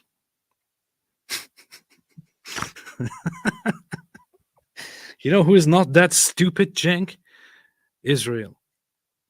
And I'm very glad about that. You're being a ridiculous, unfair, ridiculous person. I'm picking you go up and join the Mossad over here with him. I'm picking you up. His name is Mosab, by the way, with a B. But the Mossad, right? That's who he works for, and that's who he's his name is Mosab, and he works. Oh, he's Mosab that works for Mossad. Okay, got it. And the reason we haven't got him on screen at the moment, we've got a technical problem with him, which we're trying to.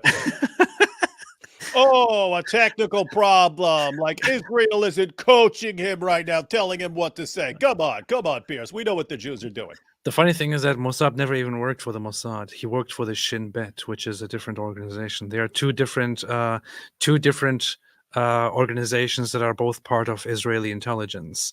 But in the past, he's not actively working for any of those people anymore. In the past, he was hired by the Shin Bet to work for them, and what he participated in was preventing terrorist attacks.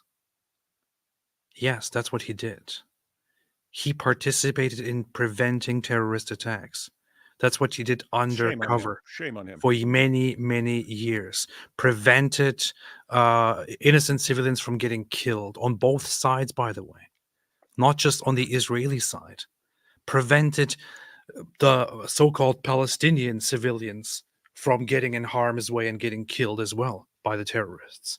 He was actively in the field for the Shin Bet, participated in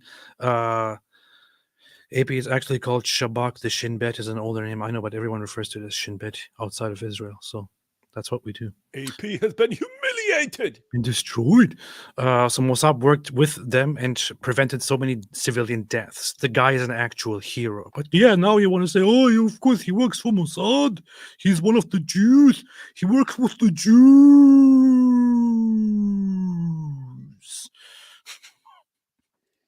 Fix. So you and I will keep talking. No, I think that you're deliberately. I think you're deliberately avoiding the point I'm making, which is no. I'm getting to the point you're making. If you stop cutting me off. Okay, but you're making misleading statements. You're saying these people are throwing rocks at Israel. They're doing a lot more than throwing rocks. Hezbollah's been firing rocket after rocket after rocket. Hamas has been launching terror attacks. The Houthis have been firing rockets. The Iranians are funding it all. It's not just rock throwing, Cenk, is it?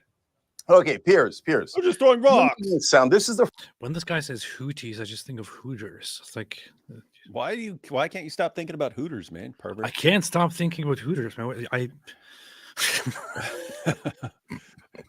It's like I'm sitting here listening to the debate. I'm like, Hooters, Hong Kong, Hooters, Hong Kong. Houthis. I mean, you could just say Houthis. Like you could just try that. Houthis. You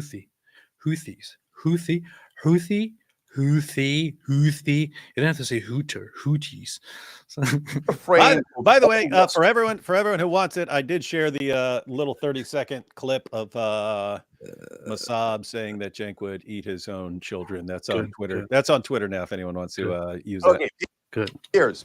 The Iranians are funding it all. It's not just rock throwing, Cenk, is it? Okay, Piers.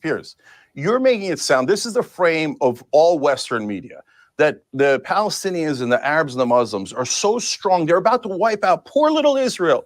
who's barely existing right now. Poor little David. And this Goliath Arabs are They want to take you out, David.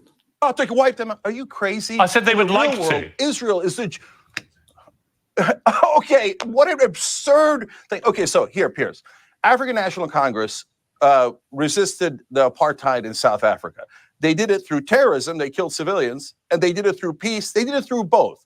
They were both terrorists and resistance fighters. They were both of those things. And you can be both of those things. What you would say right now is the African National Congress didn't want white South Africa to exist. They wanted them to be wiped out. The African National Congress are terrorists. They're the worst people. They should. We have to keep apartheid because those guys are terrorists. We have to keep apartheid. Hey. They don't want South Africa. Hey, yo, Cenk, look, when you try to imitate messed up people, you just sound exactly like yourself when you get hyped up, so it doesn't work. When you try to like, hey, these guys sound like idiots. They sound like this. They sound like that. That's exactly what you sound like. It sounds like it would be like Muhammad Hijab being like, so listen, you know, when these Christians come along and they're like, oh, me stronger than you. Don't believe. That's what you sound like. So I don't. It works it works for some reason when we imitate people because we imitate people who don't sound like us. He literally just made his opponent sound exactly like himself. That is weird. Maybe he would eat his own kids. I don't know. I just don't understand. Why is this guy popular? Isn't that the mystery? It's like Ali Dawah. Like even though you explain like, oh, you know, he was popular with kids and stuff because he sounds like a cartoon character or whatever. Like I still don't get it.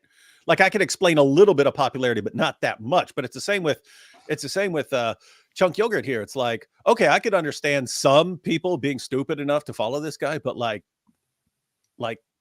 they've declined over the years from their popularity that they had like 7 or 8 years ago. But still, what did people see in this guy except for just constantly misrepresenting everything and whining like a baby and accusing everyone of every insane conspiracy known to man? The guy sounds like a complete imbecile. He's the only person in the room here who thinks it's actually a reasonable position to hold that if Hamas and Houthis are not strong enough to destroy Israel, then you shouldn't really blame them for wanting to destroy Israel. This guy is just I don't know why in the world this guy is even relevant, and why is he here on screen? Why are we forced to listen to this guy? It's possible that Piers knows what he's doing. Let me get Cenk on here versus Mosab. This is going to be hilarious. And just look at this stupidity here. Uygur was raised in a secular Muslim household, but became more religious during college. He says that he then became agnostic. What a loser. And is now agnostic. A stone-cold atheist, although he still identifies as a cultural Muslim. Which when convenient. When convenient, still out there identifies as Muslim while being a stone-cold atheist.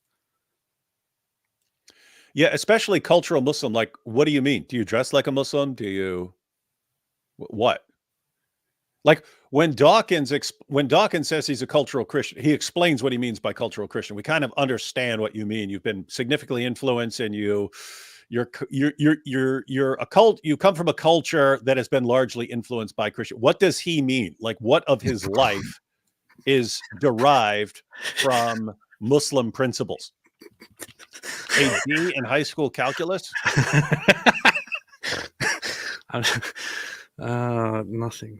I don't want to laugh about this. Hey, it can happen. It can happen. Look. Hey, look. The Wharton School of the University of Pennsylvania was like, okay, you got a D in high school calculus, but that's an all-time record for anyone from Turkey. So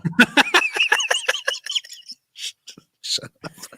This guy's a mathematical genius from Turkey. Oh man, this is freaking weird. He was a right winger in the early 90s. Huh, interesting. Whatever. Exists as it currently is. So no, that's absurd. So if you say to me, should Israel exist? Of course Israel should exist. Of course they should be a safe haven. But they're saying, no, Cenk, you're right, Israel should exist, but Palestine shouldn't. And you're saying I'm the one that's being unfair? I haven't said that. Why are you putting words in my mouth? Of that? Why are you putting words in my mouth? I never said that. Say it Okay, better. Piers, do you see the absurdity I didn't say of that, the Cenk. Israelis not only existing? Wait a minute. So he just said that of course Israel should exist. Mhm. That's very, very interesting. Mhm. That's very, very, very, very, very, very interesting. Pierce needs to get the line right. Pierce goes, don't go putting words in my mouth. Don't go putting words in my mouth. He should let Mosab do it because he would say it correctly. What you're supposed to say is, don't go putting words into my mouth because I will not be able to put your teeth back into yours. That's how you say it. Pierce couldn't do it. Don't have a show anymore, Pierce. Learn the lines or don't respond. This is very, very, very, very, very, very freaking weird. Why do you find this interesting? He said Israel should exist. What's the problem? How in the world do you combine these ideas? I don't even get it. He talked about he blasted Zionism in the past. I pretty clearly remember that he was going all at Zionists. He accuses he accuses Israelis of coming from Europe and then wanting to live there while not allowing the other side to live, which is nonsense. You can only make such a point if you're going to prevent, or if you're going to want to reject Israel's right to exist and then just refer to that as an occupation or as stealing land, whatever it is. I don't even get it. If you have a problem with Israel, with Israel coming into existence, if you don't have a problem with Israel coming into existence and you believe Israel has a right to exist, then what in the world are you actually arguing about here when you talk about the history of Zionism, when you talk about the history of Israel? Apparently, this guy doesn't know anything about the history of Israel. The only explanation that I have right now is that this guy doesn't know anything about the history of Israel. It could be that he is a liar.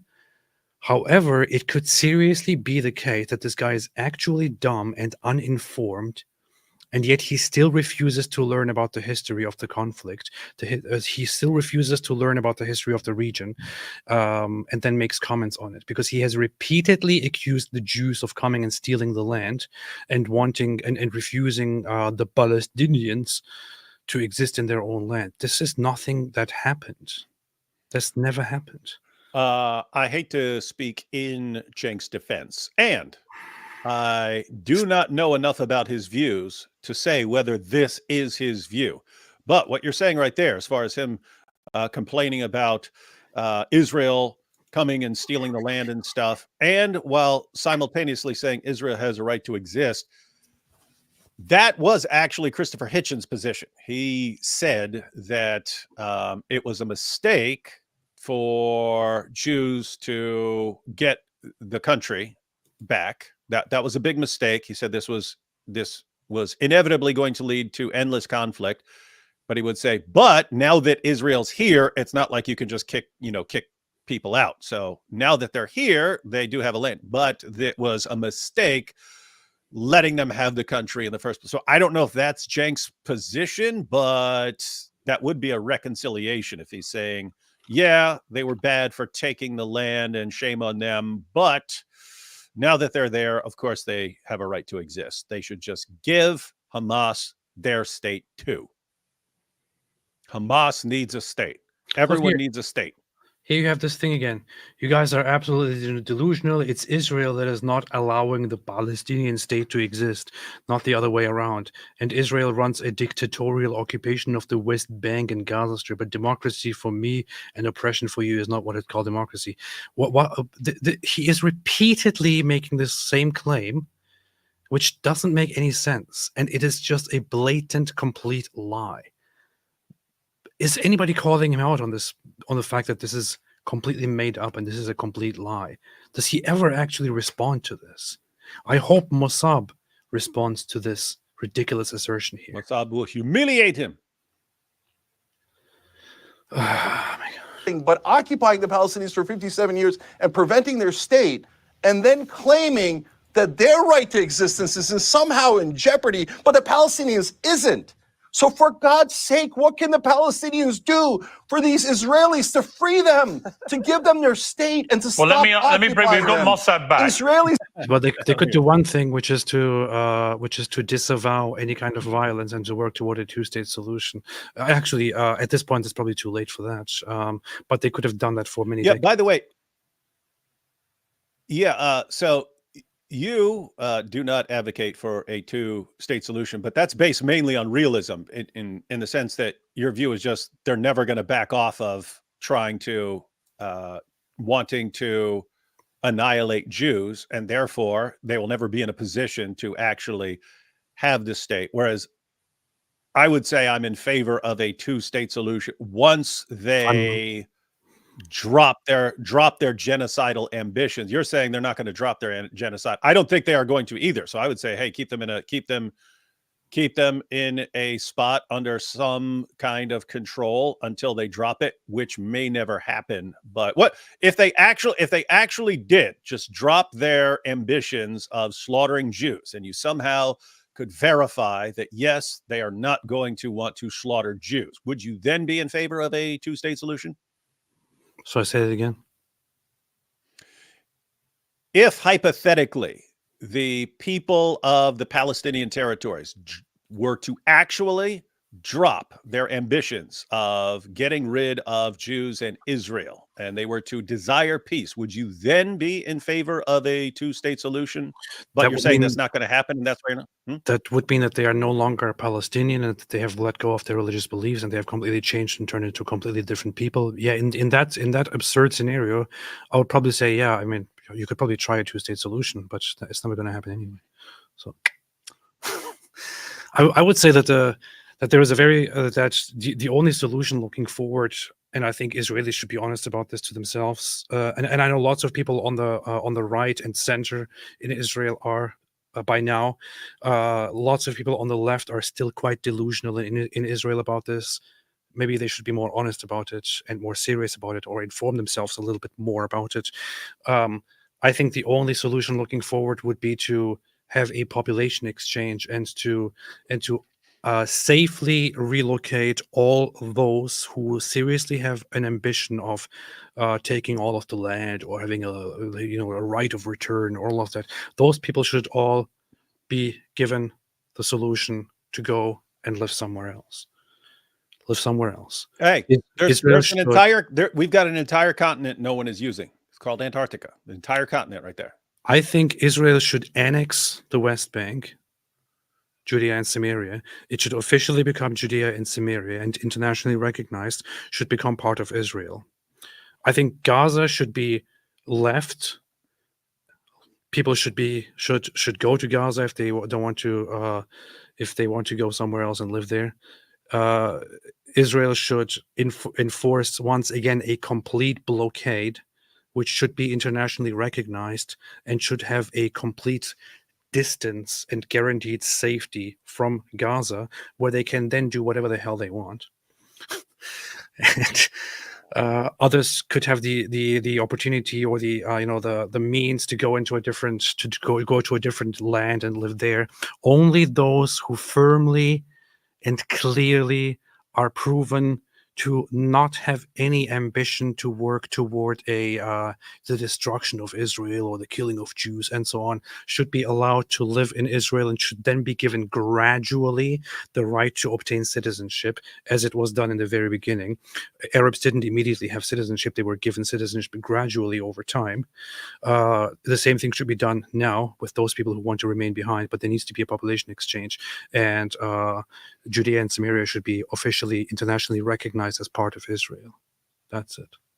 I don't think that there is no solution possible with there is no two-state solution possible, and absorbing the populations into Israel and making them equal citizens would be even worse than having a two-state solution. It would be suicide. It would be literally suicide for Israel. I'm begging you to stop being so brutal, stop being the thing that you hated, stop being the thing that oppressed you in the first place. These Palestinians are not Nazis. You're fighting a ghost. No, the people who are being the fascists here, I hate to do this because it's breaking my heart and it should break your heart. You're being the fascist. You're the ones. Oh, Cenk calling people fascists. How original. How do you look at those children being starved to death in northern Gaza and not see Jewish children in Germany in the 1930s and 40s? How do you not see that? It's the same exact image. Snap out of it. Oh, but Cenk, the same. Wait. See Jewish children in Germany in the 1930s and 40s. How do you not see that? It's the same exact image. It's not the exact same image, Cenk. What in the world are you talking about? It's not. This is such an insult. It's like the things that I feel about this guy right now as he's saying this.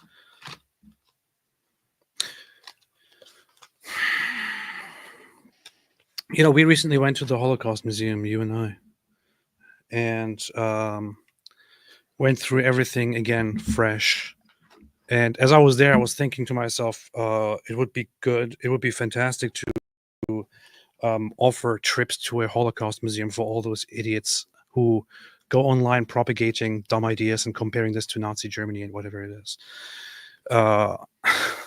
Hey, how great a video would that be? Like, we take Jake Shields and Syrian Girl and a couple of the others on a trip to a Holocaust museum and discuss everything along the way.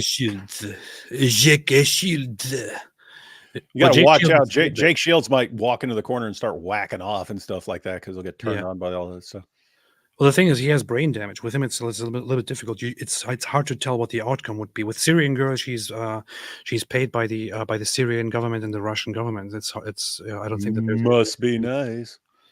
I don't think that there's anything you can do. She lives in Australia and she's paid by Syria and Russia while she's having sex with kangaroos. However, the thing is, none of this is comparable to Nazi Germany. Nazi Germany was literally rounding up Jews simply for being Jews, simply for being Jewish people. Civilians who weren't engaging in anything at all, who weren't fighting or resisting or stabbing people or whatever it is, which is what usually happens on the Palestinian side. They were rounding up the Jewish people simply for being Jewish and looking for a solution to get them out of there. Eventually, they decided, you know what, it works if we have them transferred to a place outside of Germany, outside of everyone's sight, out of mind. And on the road there, you know, lots of them die. We kill them. And then once we put them into the camps, we can easily exterminate massive numbers of them and get rid of the evidence immediately. And that's it.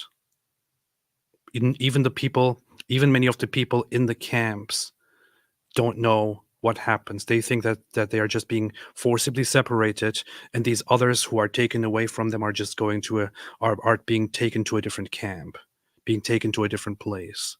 That's what they think. What actually happens is that they are taken underground and put into a gas chamber, gassed, 1,000 of them at once. After which they are then put into the crematorium and turned into ashes. Just because they were Jews. And we have it on record. We have the Nazis on record admitting to this, planning it all out, drawing the maps of Jewish populations in Europe, and planning on bringing the numbers in all regions to zero of Jews. That's what they were doing. That is what they were doing, what Nazi Germany was doing. How sick do you have to be to compare that to Israel, which is literally putting in the major effort to evacuate civilians? If Israel was in any way or form similar to those inhuman, sick animals, they would not put any efforts into evacuating civilians. They would just carpet bomb Gaza and get away with it. Wasim Hermes said, wouldn't APR clowns to support terrorists in Israel? You follow a terrorist for your religion. I don't know what you're talking about. Wasim humiliated us. Your mother is a terrorist. She brought you into the world. She would eat you if she could. Snap out of it. Oh, but Cenk, Stop being the thing that you hated. All right, Cenk, before I go to Mosab for a response, how do you not see, conversely, that what happened on October the 7th was to Jewish people not dissimilar to what the Nazis did to them in World War II? How do you not see that No, parallel? it is not similar at all. It is. At all, Piers. It is. No, It's a group Piers. wedded to No, the destruction Piers, of Piers. Let me finish Stop my saying the same question. things. It is a group wedded, in the case of the Nazis, to the eradication of all Jewish people, as indeed are Hamas. What's the difference?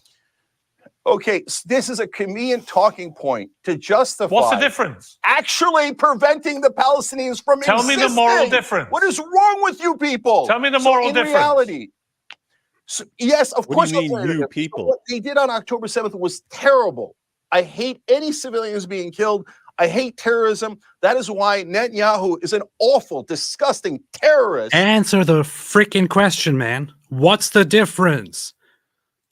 He's killed 30 to 40 times the number of civilians that Sinwar did. What an awful, despicable terrorist he is. So now guys, October 7th can be terrible, but at the same time, you can acknowledge the power dynamic of who is stronger and who is not. Why does that make a difference? Because the Nazis were the more powerful force. They had every ability to wipe out the Jews, and they tried. The powerful force, Goliath, the Nazis were horrible for what they did to the Jews. When the French resistance fought back and killed German civilians, it might have been the wrong strategy. It might have been immoral to kill German civilians. But the French resistance was not, oh, they're trying to wipe out Germans from existence, so the French resistance is bad. They should surrender to the Nazis. No, they were the powerless. The powerless always do ineffective violence that we call terrorism. And then to say, no, it's their fault. Okay, there's just one thing here that this guy never actually wants to address. At this point, I'm convinced that this guy is actually an idiot. Okay, at this point, I don't think that anyone would actually give him the money to propagate on their behalf. So I don't think that he's paid to do this kind of stuff because the guy is an imbecile. I mean, if I wanted to hire somebody for my cause, I would definitely not hire Cenk Uygur. Why would I do that? Why would I do that? It would be. Hey, Cenk, I'll give you $10 million to go on Piers Morgan and sound like a complete freaking idiot while Mosab mops the floor with you. If anything, maybe there is a look. Now I'm going to become a conspiracy theorist about Jews and argue that maybe Israel is paying Cenk Uygur. Now that would be funny. That would be funny if all these guys, Syrian girl, Jake Shields, Nick Fuentes, they're all paid by Mossad. It's all part of their brilliant plot. Maybe Israel is paying Cenk Uygur to go out there and to make the enemies of Israel sound like complete morons because it's working very, very well. It would explain a bit. This guy is just a complete imbecile. He has no idea what he's talking about. He is such an imbecile. Okay. That the powerless are going to somehow wipe out the powerful. He never addresses the actual point, which is yes, Hamas believes explicitly in the eradication of the Jews. For example, will he ever address that? Will he ever actually talk about that? No, and AP, I mean, you know, Piers should be smart enough to do this, but Yeah. actually make it a parallel. Say, wait. Okay, you're comparing so Nazis and the French resistance. Imagine if the Germans are sitting there in their country and there's this group of French people who are committed to the idea, and it's the majority of the people of France, and they're committed to the idea of completely exterminating all Germans and taking over, and they launch attacks and go start killing Germans, and then the Germans invade to stop them and kill the people who are responsible. And then the French resistance says, oh, look, the Germans are invading and hurting us. Oh, no, after we slaughtered a ton. Make it applicable to the current situation. That's I would like that. I think what Cenk should be doing is here very, very simple. Ask Cenk a very, very simple question. Do you or do you not acknowledge that Hamas openly states that they want to exterminate the Jews? Yes or no? Then see what he says. Okay. Maybe they said that when they're a little emotional one day because they're sad about the Jews stealing their land, and Netanyahu is worse. Netanyahu is worse. That would be the response. Now, I'm going to tell you what he's going to say in response to that. What he's going to say in response to that would be, it doesn't matter because they're not strong enough to eradicate the Jews. Okay. Well, Israel is not strong enough to eradicate all of the Palestinians and get away with it. Therefore, we shouldn't be worried about it. Okay. It goes both ways, man.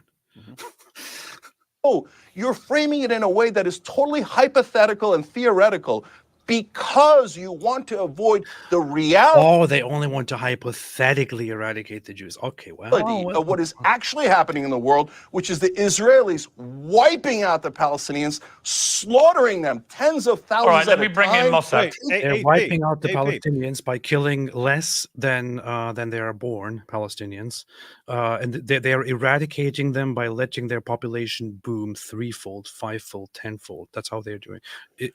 Jews are really bad at eradicating populations, man.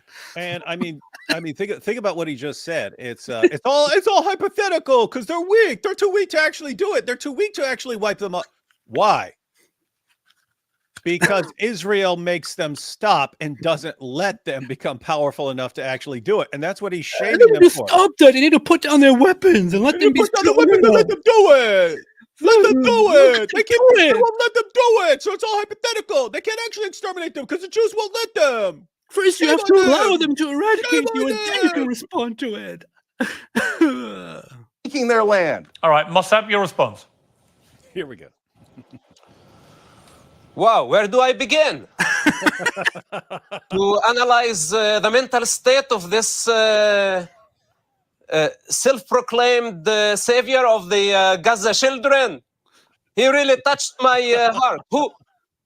Who authorized you to speak on behalf of the Arab children of Gaza? Who authorized you? You just did. You called me never a been Palestinian. there. You don't care. Honestly, that was the first It's actually funny a good thing. one.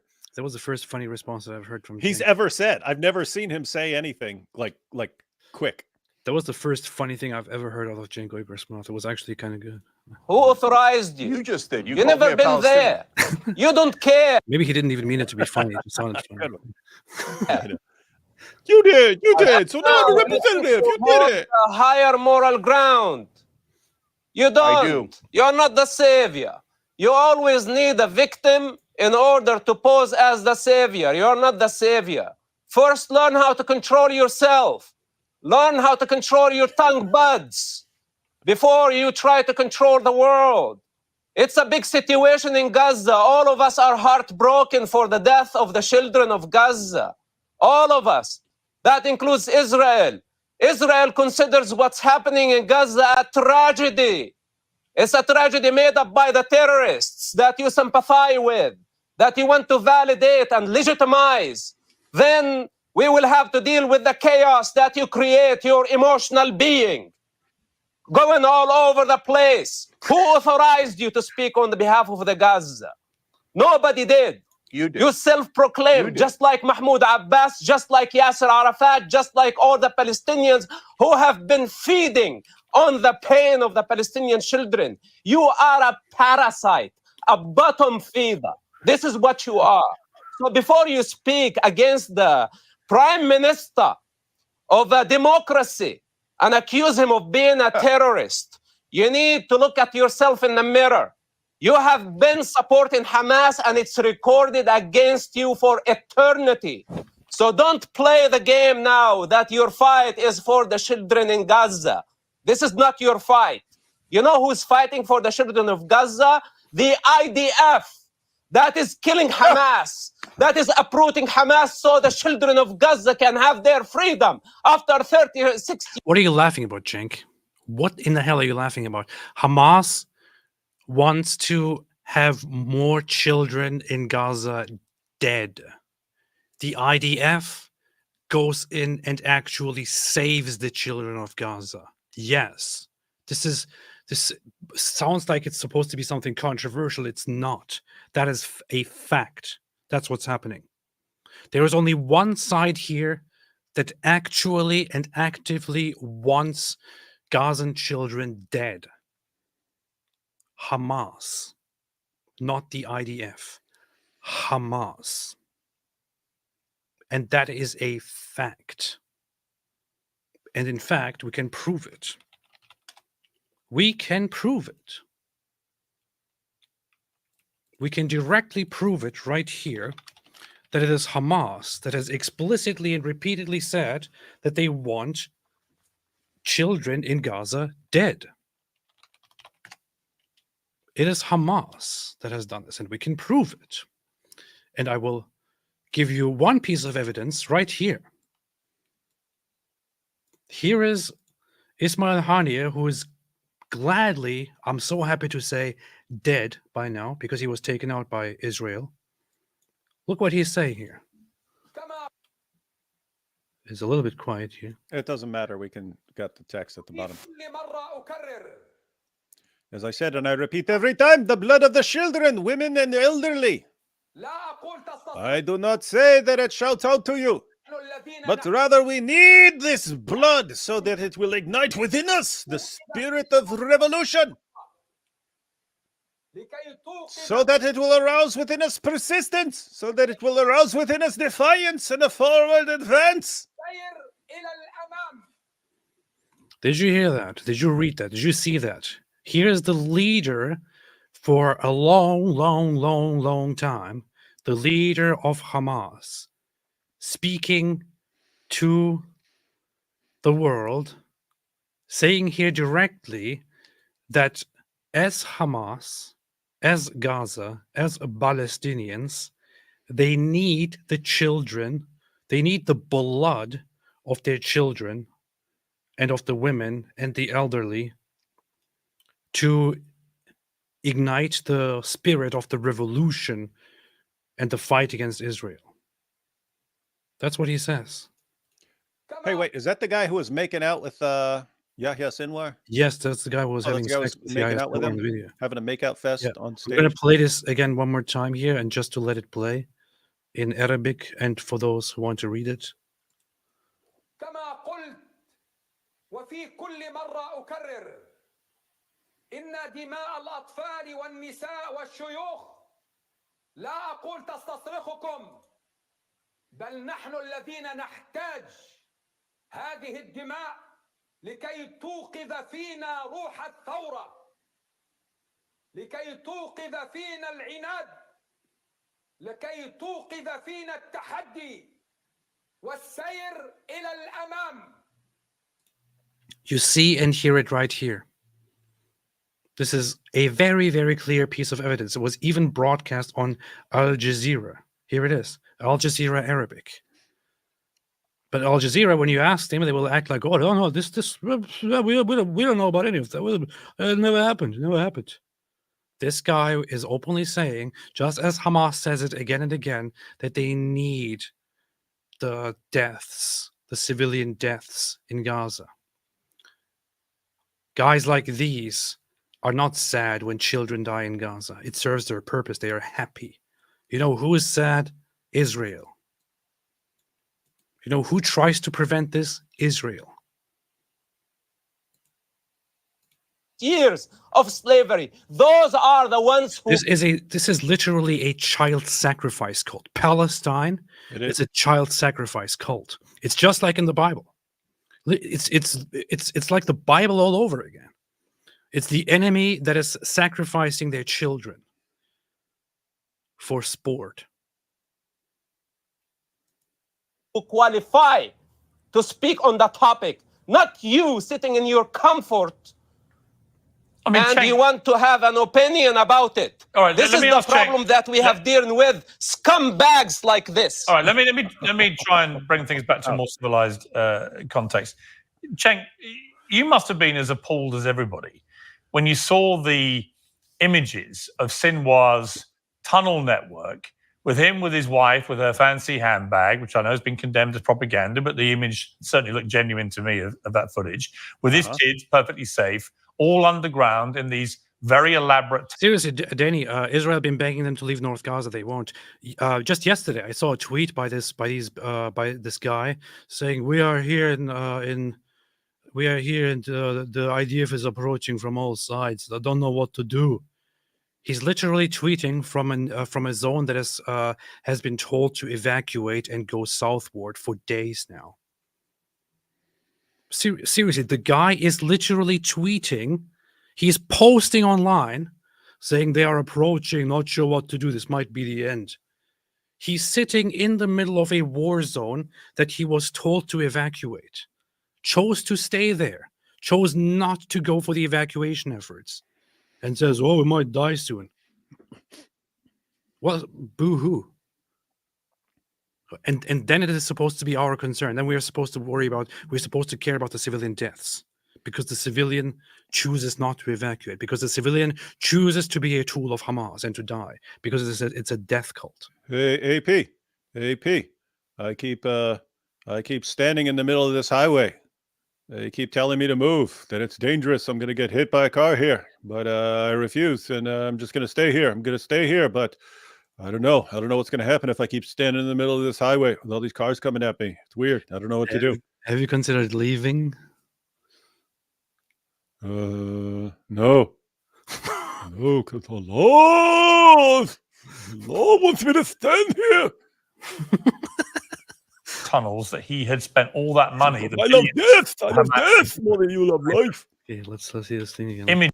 I missed it. You must was everybody when you saw the images of Sinwar's tunnel network with him, with his wife, with her fancy handbag, which I know has been condemned as propaganda, but the image certainly looked genuine to me of that footage, with his kids perfectly safe, all underground in these very elaborate tunnels that he had spent all that money, the billions that Hamas were given when they took power, constructing. What is he shaking his head and laughing about? Here's another instance. And that didn't happen. There were no tunnels. What tunnels? What tunnels? How big is the Piers? Here's again, either ignorant or he just a had liar. like a nervous laugh. Tunnels. Let's see. I should probably have tweeted about that at some point. Let's see. Tunnels. Right here. Here, let's play this too. Here's Hamas talking about why they spend all the money on tunnels. Here. البعض يتساءل، وهذا سؤال رائج وشائع، يعني من قام بتشييد 500 كيلومتر من الأنفاق، لماذا لم يشيد مآوي يلجأ إليها المدنيون خلال القصف؟ So with all the money, why didn't you you have built 500 kilometers of tunnels? Why haven't you built bomb shelters where the civilians can hide from bombardments? And here's the response from Hamas. خلال القصف. نحن شيدنا الأنفاق لأنه لا نملك ما ندفع به عن أنفسنا من القتل والاستهداف. We have built the tunnels to protect ourselves from getting targeted. Hamas. هذه الأنفاق من أجل أن نحمي أنفسنا من الطائرات. The tunnels are meant to protect us from airstrike. نحمي مقاتلين من And we are fighting from inside the tunnels. من الأنفاق. أما القطاع غزة فأنت تعلم والجميع يعلم. Everybody knows that 75% of the people in Gaza Strip are refugees, which just means that they refuse to be permanent there. They claim that they still have a right to go back to the land of Israel and to populate it all, which is nonsense. بأنه 75% منه لاجئين، واللاجئين هو مسؤولية الأمم المتحدة. And it is the responsibility of the United Nations to protect them. This is his response to why are you guys building tunnels all over, but not building any shelter for the civilian population? He says it's not our responsibility. في حمايتهم مسؤولية الاحتلال في أن يقدم كل تبعا لاتفاقية جنيف الدولية أن يقدم لهم كل الخدمات وهم تحت الاحتلال. Hamas's response to why are you guys spending so much money on building tunnels for yourselves, but you don't build any shelter for the civilian population? Hamas's response is, it's not our responsibility. We don't care. Precisely so that people like him could be kept safe and his family, whilst after perpetrating the horror of October the 7th, he knew he was immediately condemning regular Palestinians in Gaza to death, women, children, and everybody else who would die as Israel responded to this appalling terror attack. When you look at that footage of Sinwar, perfectly safe, tucked away in his tunnel with his family, and then we see images of millions of dollars flopping around that he was storing and so on, do you not feel that I know you want to blame everything on Israel, but do you not feel that Sinwar himself was an appalling human being who did a terrible disservice to the people of Gaza? You guys sound ridiculous. It's like I'm in the Twilight Zone. What have I just said that's ridiculous? You just said Sinwar was perfectly safe. They killed him. Yeah, eventually they killed him. Apparently he wasn't a year perfectly later. safe. A year later. Okay, so let's just be clear about who's being ridiculous. And then this guy, Mosab or whatever his name is, who, by the way, again, your audience should know is literally a paid agent of Israel. I mean, it's kind of obvious from what he says, but that he just Well, said do you know that he's the a paid agent of IDF Israel? Do you know he is? Yeah, the IDF is saving the children of Gaza, and they should thank the Well, IDF. do you know he's a paid course, agent look. of Israel? Just for the record, you said he is. Do you know that? He's the one. Wait, doesn't he admit it? He turned on his family, he turned them in, and now works for Israel. That's a well-known fact. So that's why he comes out here and says absurd things like Palestinians don't exist. Why is he They have not no allowed right to? resist Why is he not anything, allowed to renounce and disown Hamas? No, he's allowed to do anything he likes, but he's an Israeli agent. That's a well-established fact. So, okay, anyways, so that's why Look at Mosab's reaction to that. agent. That's a well-established fact. So, okay, anyways, so that's why he says the absurd things, and that's also why he calls me a parasite, dehumanize Muslims, and so that it's easier to kill them. So What in the world does it have to do with being Muslim again? Nothing. now to answer your question, Mosab wants to kill me. Hey, David, David, the sky is green.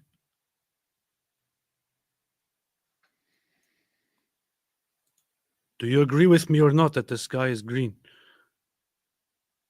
No, that's false. I'm trying to dehumanize you. Well, now you're just disagreeing with me publicly because I'm a Muslim.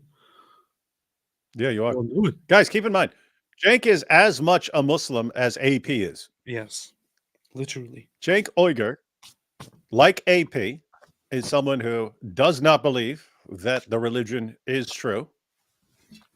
In fact, you could say AP is more a Muslim than Cenk because Cenk grew up secular. But he still pulls the Muslim card, and he's a victim of Islamophobia. If anyone disagrees with him about anything, no matter how absolutely insane what he's saying happens to be. At this point, Mosab should be using the oppression card too. He's a Christian. He converted to Christianity. He publicly he could use the Muslim card as much as Cenk could. They're both ex-Muslims. Yeah, they're both ex-Muslims. So but no, you are disagreeing with me because I am a Muslim. What is wrong with you? You're he could say he disagrees with me because I'm a Muslim, and he's also against me because I'm a Christian. Mm-hmm. And he hates me because I am a Palestinian. And I do not eat my own children. I got no love for any of these fundamentalist Muslim leaders. You got the Ayatollah. It's oppression in Iran. I don't want it. Hamas and Hezbollah have become radicalized and are more Muslim fundamentalist. I don't agree with that ideology at all. I think that ideology is harmful. But I also know that when you do an occupation or you do an oppression, moderates don't arise. Extremists arise He never answered the question, of course. to fight that occupation and oppression. So these are just the realities of power dynamics. None of this has anything to do with ethnicity. If the roles were reversed, and so I don't like to see him living luxuriously, but if you're talking about living luxuriously, the Israelis have paid family leave. We don't. They have universal health care. We don't. They're the only country in the world that has Iron Dome. We don't. And we have given them hundreds of billions of dollars in America here. How come we don't get to live like the Israelis as we fund their genocide? And so, look, if it was Jewish children that... Cenk, how much of the United States budget do you think, what percentage do you think goes toward Israel? Do you think if we stopped cooperating with Israel and thereby subsidizing Israel, which basically doesn't mean we're sending them money, it just makes that you make a bunch of deals with Israel for mutual purchases and mutual togetherness and collaboration, which means you give them the funds to buy American stuff, which basically forces them to work with you and so on. Do you think if we didn't do any of that, do you think we would suddenly have the means to just get everything for free here in America? I will go ahead and say if we completely cut off all kind of aid for Israel today, it wouldn't change a single thing about what America can and cannot afford, because it's a tiny portion of the budget. It's a tiny portion of the GDP of America. This guy is seriously going with another point here, which is, why are we supporting the Jews with our money? We're supporting the Jews. Yeah, he reminds me. So he's one of these guys who thinks, if we stop doing this one thing that is definitely in our own interest, that we're doing, and if we just stop that, then yeah, it'd be raining enough money to do a bunch of stuff that he would want us to do. It reminds me of several years ago, and there was this girl, and she was on some news show. She was on some college girl, and she was complaining how the billionaires, the rich billionaires, need to pay their fair share. And then she goes on this list of things that we need, and it's free healthcare for everyone, free education for everybody, free college education for everyone, and so on. And then the guy who was interviewing her said, actually, it's been shown that you could tax all the billionaires 100% of everything they had. It would not be able to pay for one of the things that you want. It wouldn't pay for it. You could tax them. You do not realize how much this stuff actually costs, and what a tiny drop in the bucket Elon Musk has for all the stuff that you want to do. Anyway, she just said, well, they need to pay their fair share, and just kept on rolling with it because she was programmed and couldn't think outside of that. But yeah. It's basically what it is. It's this childish idea of like, oh, if just this billionaire gave all his money away, then all humans in the world would have something to eat. No, they wouldn't. Most wouldn't. Nothing would change. Similarly, if America stopped Israeli aid entirely, it would amount to very little change. You wouldn't even feel it, because it makes up about 0.0. What was it? I looked it up last time. I have a note on that somewhere. I think it's like 0.02% or so of the U.S. GDP, and a tiny little portion of the U.S. defense budget. Tiny little portion. When it comes to the Israeli GDP, I think it's like less than 1% of the Israeli GDP. So, and it's not money that we're giving away. In fact, when Israel gives aid to when America gives aid to Israel, it actually helps make America economically more stable. If America suddenly cut off all aid to Israel, this would destabilize and disturb the American economy and the American defense industry, because any aid that you give in terms of defense to a different nation is not just cash given into their hands, which they can spend as they wish. It is subsidizing. You give them the means to buy stuff from you that is produced in your country, which is also produced once again with their help.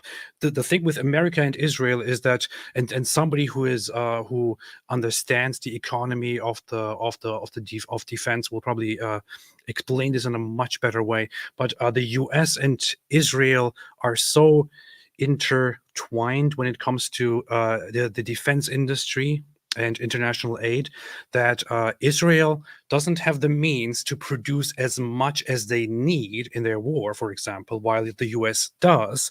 So Israel helps the United States produce these things that they need, and then puts significant efforts into buying with their own means from the United States the very things that the United States produces, which feeds the American industry and the American economy, and also helps America have safety in the Middle East, and power in the Middle East, and information in the Middle East, and so on. Israel has been a crucial partner in identifying targets for America and giving America crucial intel, and so on.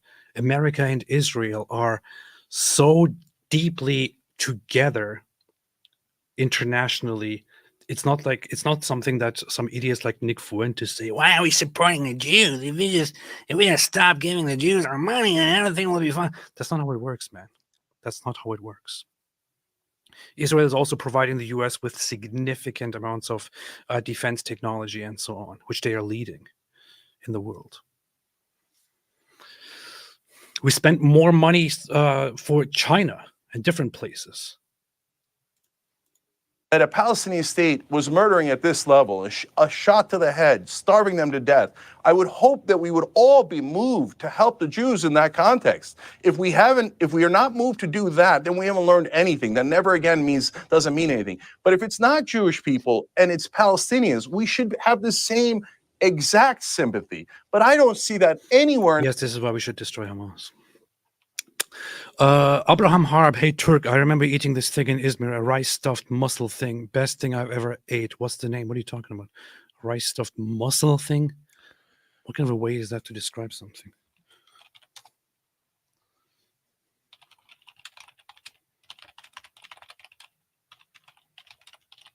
Talking about a mussel out of the water, man. Oh, you mean a midye dolma? That is a I don't know what you call it. Just some stupid seafood, which was probably poisoned. You probably found street food that they sell in Turkey abundantly along the coastlines. Much of it is known to be severely polluted and responsible for spreading cancer. So you have probably poisoned yourself by eating that in Turkey. Bad news to you, Abraham.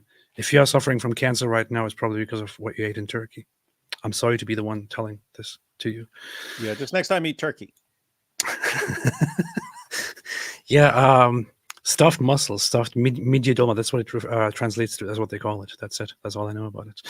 Prono22 gifted 5 memberships. Thank you so much. Appreciate it, Prono, as always. That one Jewish girl. What's up, that one Jewish girl? Mosab looks hot in the jacket. Marriage material. This is true, but you say that about everyone, so I'm not sure what to believe here. Hey, do we know if he's got like a family, or is he like, does he have like a wife and kids or anyone? Does anyone know, or does he keep all that quiet?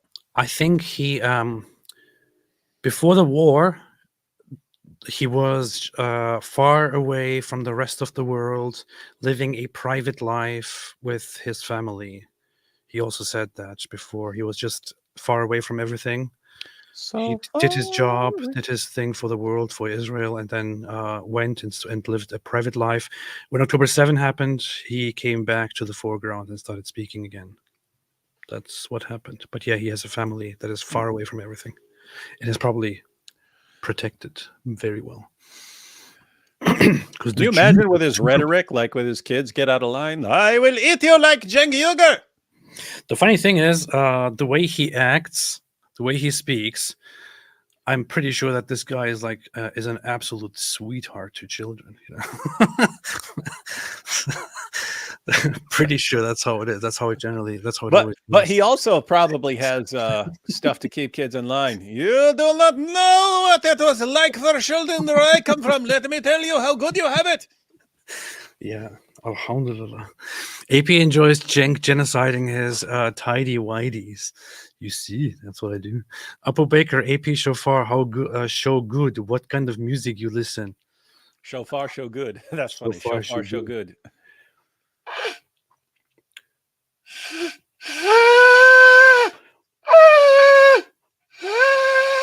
You see, pause. Slowly, I'm getting somewhere. I listen to lots of music. Mirko Einhorn said, AP, can you please watch the video Wahrheit und Wirklichkeit by Ferdinand von Schirach, lawyer and author of October 7? It has English subtitles. Wahrheit und Wirklichkeit by Ferdinand von Schirach. Okay, I'll make a note of it and I'll check it out. I'll check it out. Sheikh Mike Wingeling, hey Kufr, just letting you know it's haram to not pay royalties to co-stars. Give Piers his fair share since he is here on every stream, or face Jahannam. Inshallah, I will do so. Upper Baker, David Wood, you play an instrument, bagpipes, favorite music. I heard you play the hurdy-gurdy. Is that true? Only instrument I play is the beatbox. Yeah. You don't play any instruments? It's my instrument. Terrible. Hmm? Terrible. Terrible. The beatbox is an instrument, man. You use yourself as an instrument. No, you use.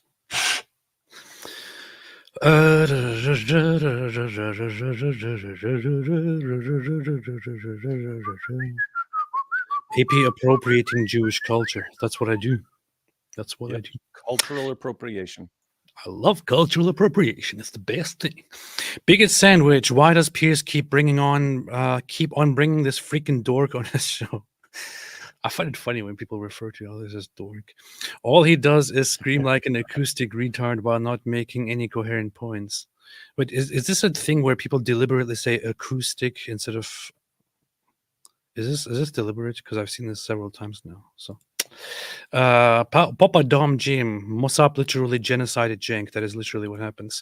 Shaolin Mosab looks like he just did a Hollywood unflinching explosion and walk away. All he needs is a pair of Tony Stark sunglasses.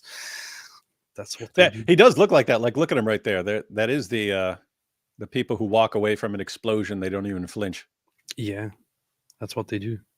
That's what they do. David and AP, I know a lot of psychopaths. Won't get into how. Do you recommend befriending them?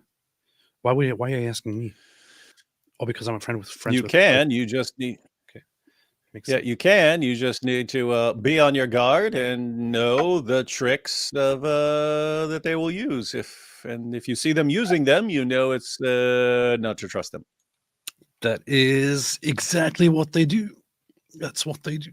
That's what they do. This reminds me of a video that that occurred recently in a place where we saw lots of bad things. There was at least one moment of relief for a second that appeared right here. Let's see. Let me see if I can play the video in a second. Abu Baker al-Paftiri, I hope Mossad deals with leakers, betrayed Israel. Inshallah, hope so. Elon Mosab always seems out of control. Okay, footage here. Footage. Okay, wrong footage. Absolutely embarrassing. Wrong footage. Amateur stuff. Amateur. Rusty Sobland. Mosab is going to. There's a whole wall. What is this, man? This guy talking. What are you doing? Pulling up random clips of some awesome dude. No, I was looking for a different footage. It will probably come up in a second. Hey, this was cool. Wait. There's a whole wall in there. That's matter of fact, there's two sides, but it's people who actually resisted, like Schindler's on there, right? People who actually resisted and tried to save Jews. But one of them was a Greek island, and the Nazis showed up and said, "Give us a list of all the Jews on the island." And the Greek bishop handed them back a piece of paper and said, "Here's a list of your Jews," and it was just him. On the list. He told everyone else to go hide. Wow, anyway, it's pretty basic. Yeah, and that after that, I said, "Why are you telling me this?" That's not part of the video, but yeah, that's what I said. And the Greeks on that island saved all the island's 275 Jews. They hid them from the Germans who were demanding them. And then the Jews there started singing, "I'm an island boy." Elon says Mosab always seems out of control, but he's highly calculated. He spent 10 years undercover, where every wrong move could mean a cruel death. That's true. Yeah, if you heard someone, "You would eat your children," you think, "Oh my goodness, this guy's like out of control, just saying random stuff." No, he meant exactly what he said, and he planned it. Yes, it was calculated. That's true. That's true. And Shlomo B said, "Am Israel Chai Chag Samech." You see. Last thing Sinwar did was shake a stick at Israel. It would be funny if he got up with the stick and started dancing and stuff. Popodom Jim, do we know if anyone saved Darth Sinwar's saber? I'm not sure if anyone knows about it. Why did I do this? Yeah, you could definitely auction that. I think didn't Douglas Murray get a picture in the same spot or something like that? So that would mean the stick. Oh no, they like destroyed the. Yeah, this was the most one of the most important things about this trip here. What's wrong with you? I can't even sit around, mind my own business without some creep. Emotions, right there. What is happening with the camera? I don't know, but you This wanted to documentation like stand there and record everything for 3.5 hours till I just went and sat down. Can you be quiet? It's a talking. sociopath. What are you talking trash about? There's no emotions, no response to anything. He might. It's funny you're saying this. I can't hear you, but I've got this blank look on my face. What's wrong with you? He could kill you immediately with one grip.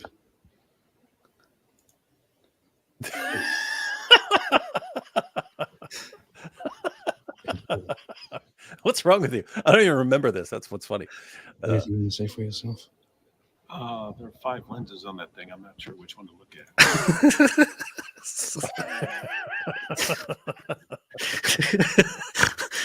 Oh man.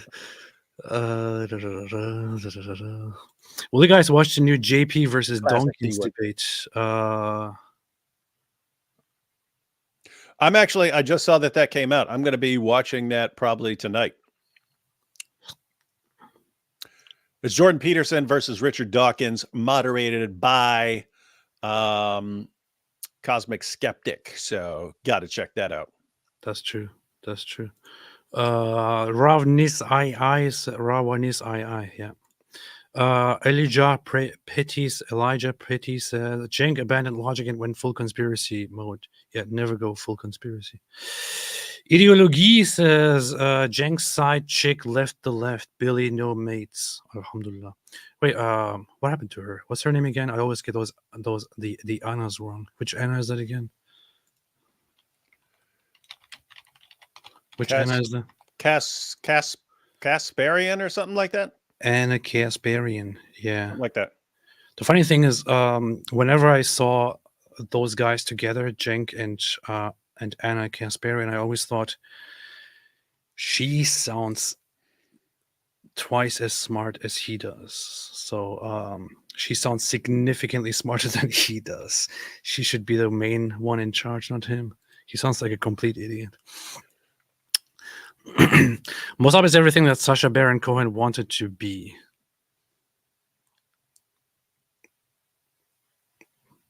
That's pretty offensive. Mosab's cow, my children, I choose my over him, clowns. Isn't the fact the rat face was in RAF is a proof that they used children and innocence as shield? He's beyond gross. Alhamdulillah. Hunting shark. It's folly to suspect Cenk is being dumb. He's willfully spreading false narratives because the outcome is to get clueless fools to call for Israel to be dissolved and cheer on harm against Jews. Well, you can spread false narratives and be dumb. Yeah, I genuinely believe that he's completely stupid. I genuinely think that he's very dumb and incredibly ignorant. Incredibly ignorant. D said Cenk is a Turkish Alex Jones. I disagree here on one thing, which is, now I really don't like Alex Jones. And I think that I think the guy is a little bit insane. That said, I don't think Alex Jones is stupid. He's not. And I also don't think that I also think that he's very entertaining. So I understand how and why people are watching Alex Jones. You know, he's funny. The guy's actually funny. Cenk has nothing. There's no redeeming quality here. He's an idiot. He's stupid. He's a conspiracy theorist. He's not funny, and so on. It's like, it's very, very disastrous. Meredith Garotti said, people like Cenk shameful. Why are we in Gaza? He hasn't been anywhere near a war zone. He's cheering from the sidelines while others lie with a d. Yeah. That's what he does. And he cheers still for the whole Palestinian cause. People like Cenk are the reason why people are still dying over there. Abraham Harp, if Chunk Yogurt is a young Turk and AP is younger, does it make Ali Dawa the real young Turk? Now, I'm pretty sure that Ali Dawa is actually Kurdish, not Turkish. So there you go. Pammaram, Jews were in Palestine for centuries before Islam was thought of. Romans named this land Palestine to bother the Jews. Cenk makes no sense ever. Yeah, they named it Syria Palestina. The idea was, they were floating the idea already, but especially after the Bar Kokhba revolt, they said, all right, name change now. No more Judea. No more Judea. change it to Syria Palestina. That's how it happened. That's why the Western people have been calling it Palestina and Palestine. And the Arabs adopted that from the Europeans. It's a European designation. It's a European name. Everything that they have, the so-called Palestinians, everything they have was taken from Europeans. They took the European naming of the place, Palestine. They took their flag from an English designer who designed the flag of the Arab Revolt. They take everything from the English. They have nothing of their own, and then they want to actually take the cities that Jews built from zero and claim that they were actually initially their cities and so on. It's terrible. Michelle B, the NYT trash reporting, so sad. They used to have high journalism standards. Yeah, they really went downhill very badly. Mumu Joe, letter I, that Israel shot and unalive kids. It's a war, sad, scary, but Chunky is saying that they're targeting kids. That's crazy. Yeah. There will always be civilian casualties, which is a tragedy, which is sad, but to make such assertions about Israel's tactics is just ridiculous. Cenk is about 2 more Piers M appearances away from a heart attack. His hairline has visibly receded an inch since his Piers Morgan appearance in October 2023. Huh. That's a good observation. He does need, I mean, I don't know what his family health history is, but he does need to be concerned about what his constant freakouts are doing to him physically. Because he doesn't seem like an extremely healthy dude. Stop! You're being racist because I'm a Muslim! Because I'm a Muslim! Because I'm proud! You think proud people are stupid! Literally trying to help the dude. AP, what resources are available to find history on ancient and pre-modern Islam's treatment of gays? I have no idea. I want to refute arguments from Jake's nephew. Does he have his nephew on with him now? I don't know, but pre-modern Islam's treatment of gays.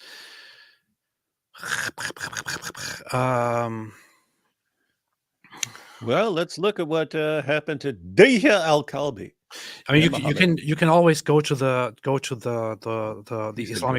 Islamic sources and look at the hadiths and what they say about this.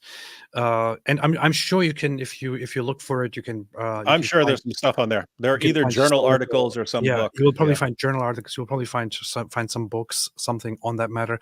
I have never personally looked into or never really gone into researching pre-modern treatment, Islamic treatment of gays in history. I don't know. I have no idea. Never looked into it, honestly. I mean, I've come across some things here and there, but not sure what to tell you here. Moroni Holmes says, even if Israel knew where he was, the hostages were constantly in danger until the confrontation. That is true. And again, it's a stupid assertion to say they always knew exactly where he is. They only killed him by accident. I know exactly. They've got the locator that they put inside his butt when he was locked up. And then when they removed the tumor from his head, they stuck another locator chip inside his head. So they knew exactly where he was. And then they accidentally hit him because they're just killing so many people that they accidentally killed him in the crossfire. They were targeting the civilians, and they said, hey, here's some civilians. Hey, there's some kids. Let's kill all the kids. And then he got in front of them, brave guy that he was, tried to stand between the Jews and the kids they were killing because he's a hero, and they accidentally killed him. And now they're all upset because they can't use that to justify seizing the land, which is their real goal. Yeah. And then it took them a day to find out that that was actually Yahya Sinwar that they killed. That's how they know that's how they know exactly at all times where he is. Very, very smart. Islamic far right and leftist logic is inherently conspiratorial, especially when it comes to Jews and Israel. Cenk is just displaying the synthesis between Islamic and leftist anti-Semitism. That is what he does. I put this into a meme the other day, which I thought was actually quite a good move. Sometimes just things go through your mind all the time, but you don't know how to put them. Then suddenly you get this idea and just do it like this. It's perfect. You see? That's funny. You see? That's what they do. This is literally how leftists act nowadays in the West. Mm-hmm. Alhamdulillah. John the Press Boy said Chunk knows nothing about warfare. If they sent special forces into Gaza unsupported by regular forces, they would have got slaughtered. This isn't an 80s action movie. Well, you're missing out one important factor, which is that the Jews are superhumans who know exactly where everyone is, and they can carry out precision strikes without harming anybody else. They know where you poop, and so on. So this is you have to take that into consideration. Yeah, seriously, guys. If you were to send SEAL Team 6 into Gaza at the beginning of this situation without like bombing targets and stuff, you just sent SEAL Team 6 in there, they would kill multiple people along the way, but they would be dead. SEAL Team 6 would all die if you just sent SEAL Team 6 into an area where a ton of people want to kill them, and there are millions of people. They would not make it. Some genius said Hitler was Catholic. Hitler wasn't Catholic. Hitler was, if he was outward a Christian, but he was not a Christian.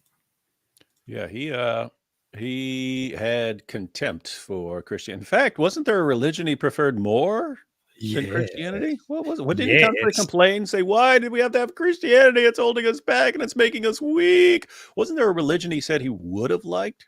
He said, why wasn't it Islam? Why wasn't it Islam? Why would it have to be Christianity with its weakness and flabbiness? Why? I don't want Christianity. That's what he said. This brings to mind that I put here screenshots of things that Goebbels and Hitler said about Christianity, and I thought I had them right here on my desktop because I wanted to use them for an upcoming video, but now I cannot find it. I don't know where I put it. That is interesting. That is indeed interesting. Oh yeah, I have got it right here. Alhamdulillah. Goebbels. At my request, the Führer orders a ban on all Russian writers and composers, no exceptions for the moment. Likewise, he rejects the idea of a church magazine for soldiers, which the Wehrmacht High Command is pressing for. The soldiers have better things to do at the moment than reading religious tracts. I explain this to Martin and in the process give him a little lecture about the mindless lack of logic in Christian teachings, which impresses him deeply. This is Goebbels. Here, Goebbels. Martin wants permission for a big new Christian magazine aimed at the Wehrmacht. I turn the idea down. These milksop teachings are the very worst thing we can give our soldiers. The worst thing you can give German soldiers is Christianity. The sexual problem worries the Führer greatly, particularly where it affects the cities. What can a young person do in this respect? The problem solves itself in the countryside. Christianity has infused all our erotic attitudes with dishonesty. The so-called morality of today is mostly nothing but hypocrisy.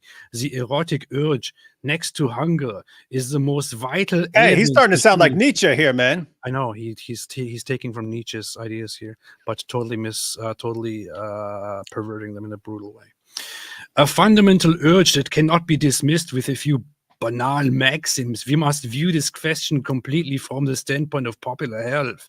That must be our morality. The Führer praises the Spartans in this respect because they were hard, but also honorable and healthy. And nothing is right for everyone. What is acceptable in the city is not always acceptable. So they were just saying that the whole idea of Christianity, of shaming sex and all that is ridiculous. And in places like the countryside, people reject the whole Christian idea of sex and just freely have sex whenever they want.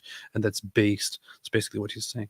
Afterwards, long discussions about the Vatican and Christianity. The Führer is a fierce opponent of all that humbug. Look at that. Long discussions about the Vatican and Christianity. The Führer is a fierce opponent of all that humbug. Of the Vatican and Christianity. But he forbids me to leave the church for tactical reasons. Interesting. And so for a decade now, I have paid my church taxes to support such rubbish. That is what hurts most. This is authentically from Goebbels' diary. Goebbels. The Führer is also very angry about it, but at the moment he can do little to change it. He intends to wait until the war is over before dealing with the church clique. So he, in his diary, he also makes it very clear that Hitler, that they were waiting, that they were wanting to get rid of the authority of the Protestant churches and the Catholic Church, but at this moment, the time was not opportune. They wanted to wait until they are done with the war, to then start tackling religion and get rid of any religious authority and make it all dominated by the Nazis themselves. I put this one here. The Führer is deeply religious, though completely anti-Christian. He views Christianity as a symptom of decay. Rightly so. It is a branch of the Jewish race. Look at that. Look at that. Look at that.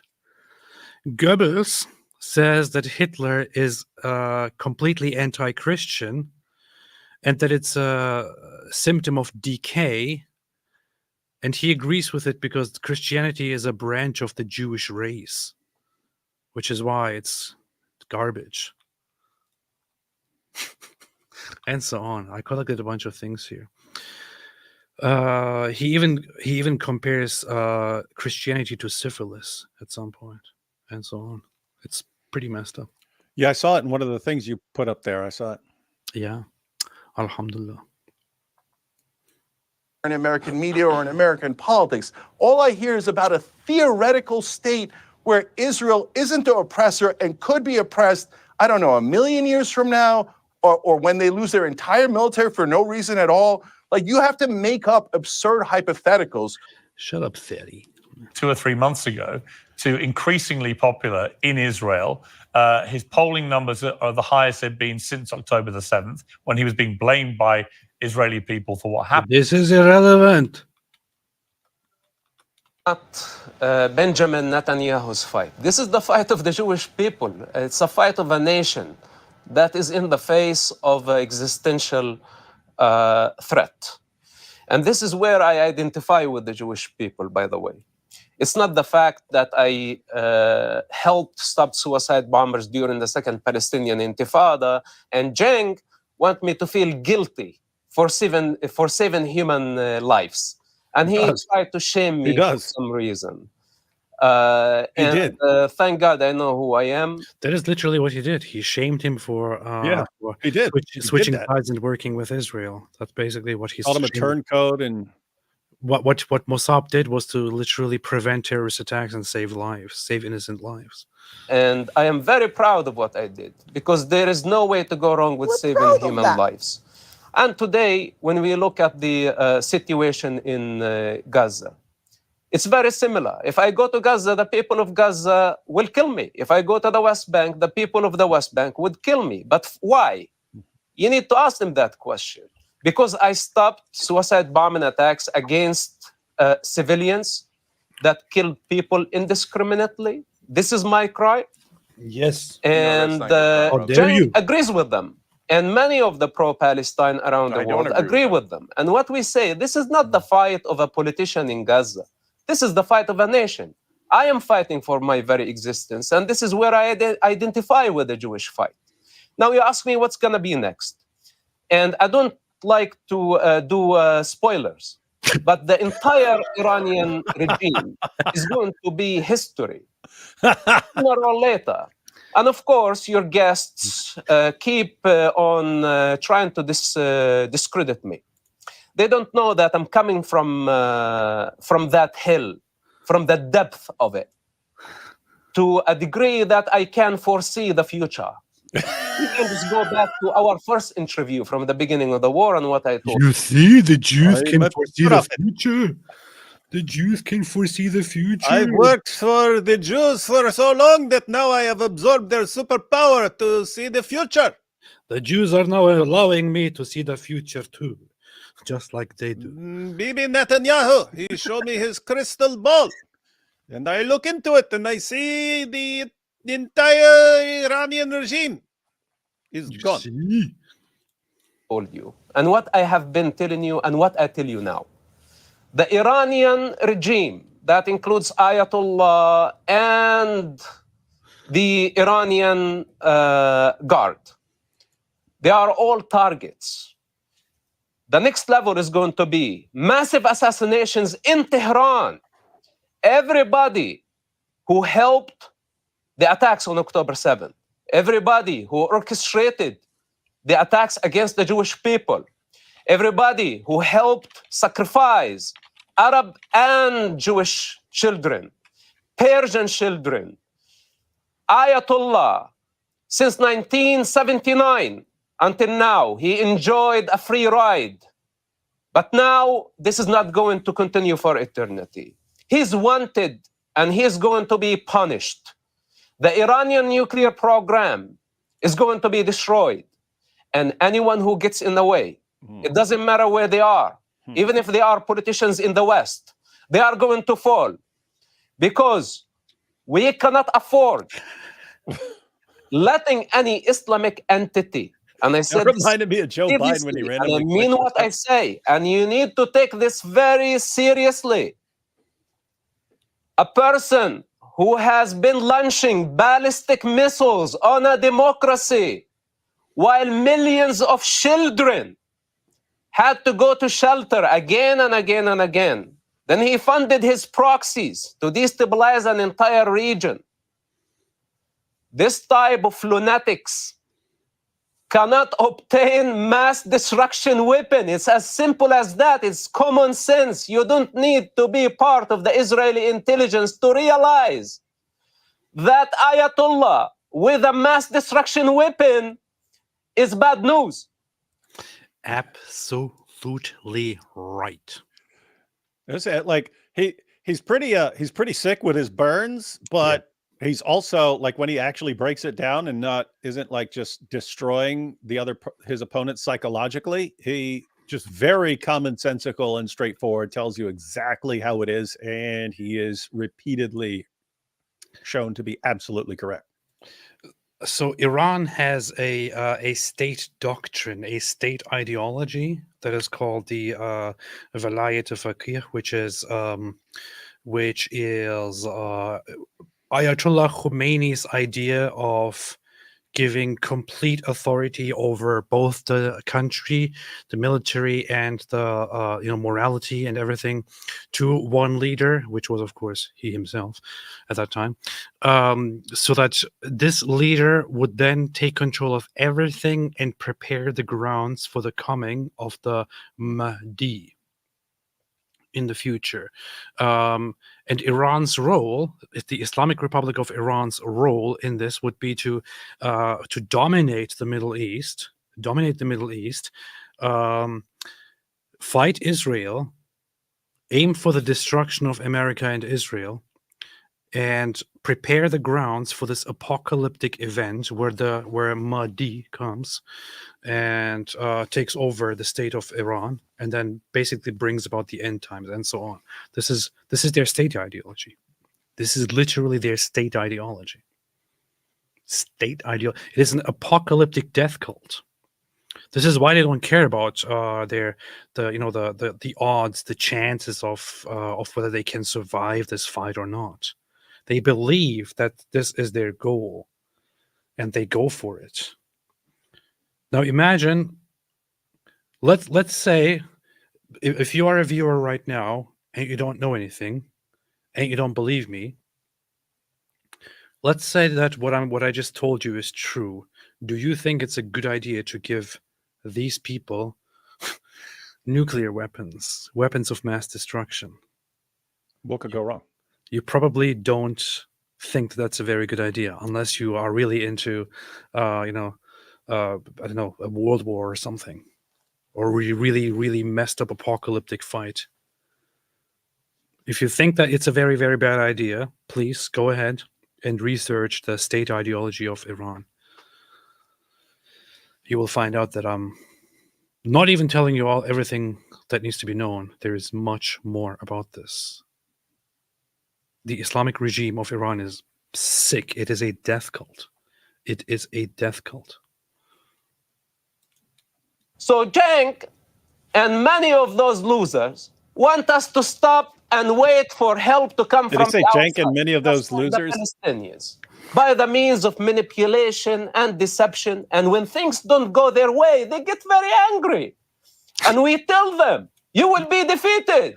Cenk, you are going to be defeated. You are already defeated. Okay, Cenk, final So, word to you. Piers, did you hear what he just said? He threatened politicians in the West that if they don't agree with Israel's war against Iran, that they're going to. That's not what he said. He didn't say if they don't agree with Israel's policies. He was specifically talking about people that were involved and engaged in October 7 and the unfolding matters, and that are working with the enemy here. Fall. And remember, he's an Israeli agent. Are you saying Israel will murder politicians in the West or get rid of them politically through bribery or whatever else? What do you mean the politicians in the West will fall if they don't agree to back Israel's war against Iran? Yeah, we will not vote for them anymore. Oh, no, well, you don't vote for them now. You're not in our country.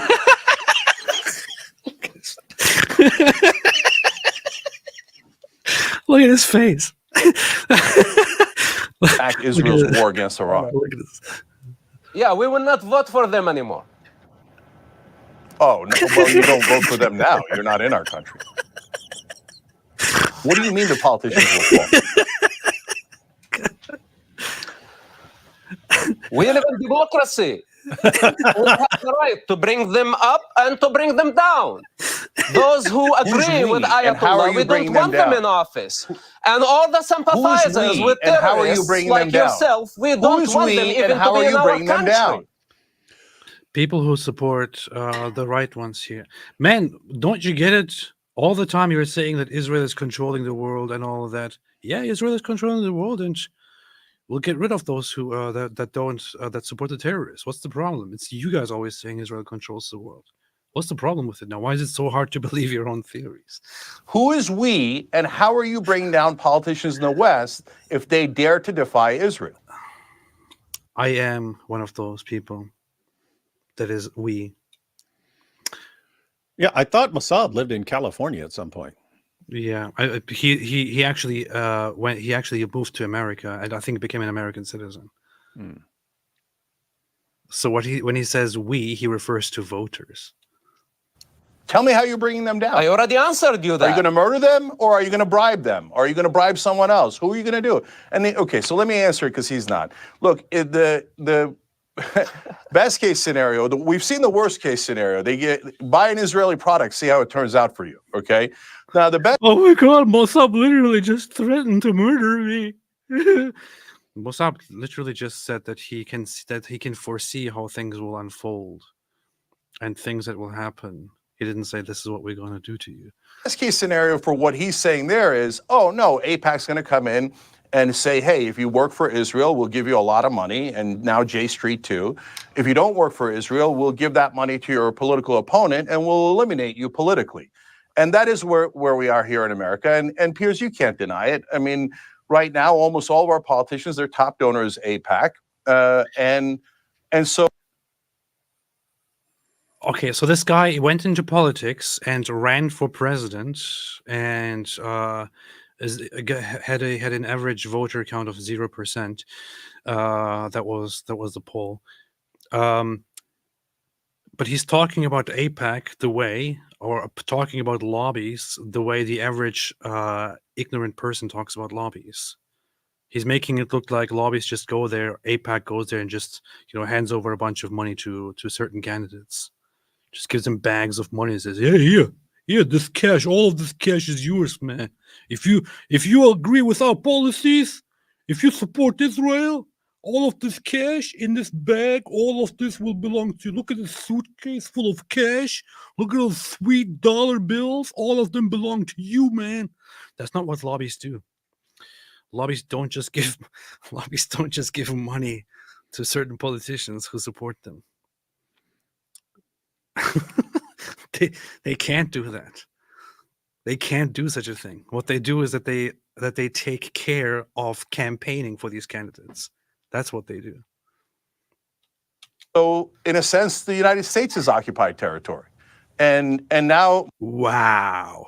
He really just went for the whole Zionist occupied government idea. Mosab or Mossad or whoever he is saying, hey, well, you better watch out. If you defy Israel at all and you don't pay for the war we're starting with Iran, there could be consequences for you if you're a politician in the West.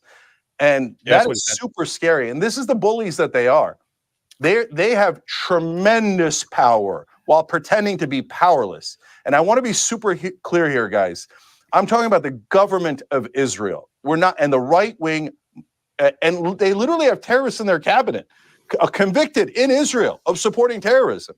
This out of control right wing extremist government is now saying that if you defy us in any way, there's going to be consequences for you throughout the world, including the lethal consequences they've shown in the Middle East. They've now attacked 5 of their neighbors, and he just promised that they're going to do a series of assassinations all across Iran. That's called starting a war. And guess who's going to pay for it? They're going to make us, the American taxpayer, pay for the war of Israel. And if any of our politicians defy them, you just heard an Israeli agent saying that they will fall. Well, I think he made it clear. He meant what war?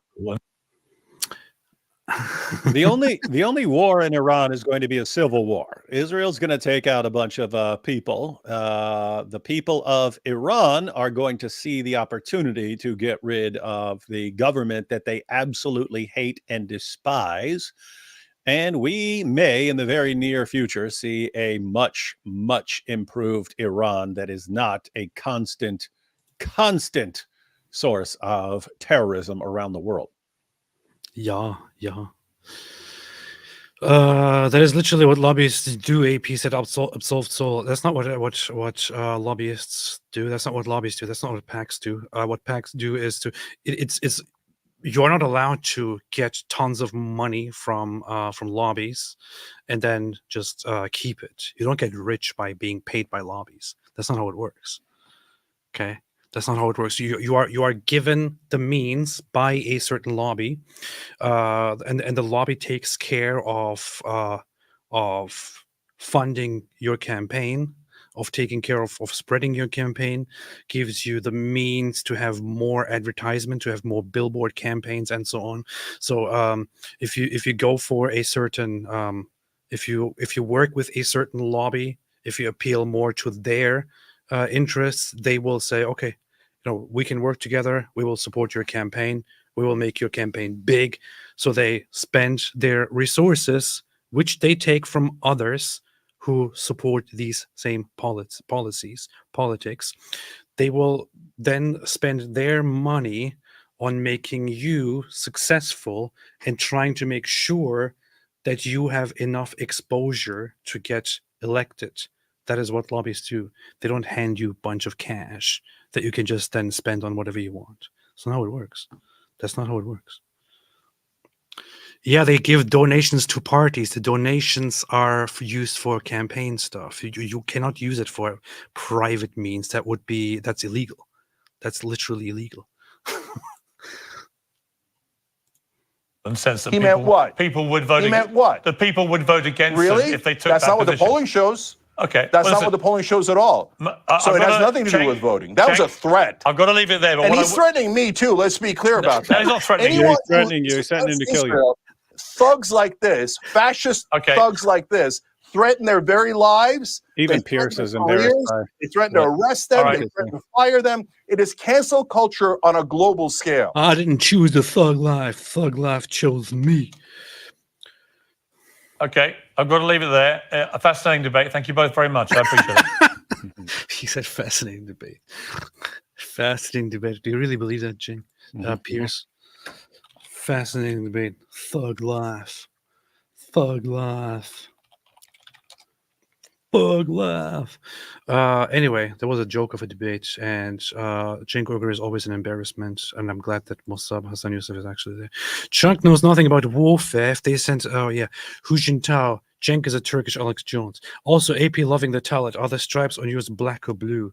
I beat black or blue. No, You mean which stripes do you mean? You mean these stripes? They're blue, you see? I'm just wearing this because I want to LARP as a Jew because I think it's cool. That's it. And does the Atara crown have a Hebrew blessing on it? I bet you're referring to this here. I think it does. I ordered this from an authentic Jewish shop from Judaica web store. They all came from Israel, authenticated by certain rabbis. Together with this, it even has a sticker on it here to mark it. You see? It's pretty cool. NES Ivan said, so Cenk basically saying the Jews knew that the Abduls are animals that can't help themselves but murder people, so they let them rampage. Islamophobe. Yeah, basically. You got it. You got it. Isa Kabir, weren't precise strikes what Cenk wanted? He Supposedly. did, but he didn't want them to actually, he didn't want Israel to actually carry it out. He was just suggesting it. You're not supposed to just do it. Empty the trash. Islam invented goat porn. This is a fact. Thank you. Fatwa Free Finkelstein. Alhamdulillah. Jennifer S. Look at the flag of mandatory Palestine. Well, there is the official flag and the unofficial flag. The official flag would be just the flag. Is just a British flag. But the Jews were also using a different flag for Palestine, which was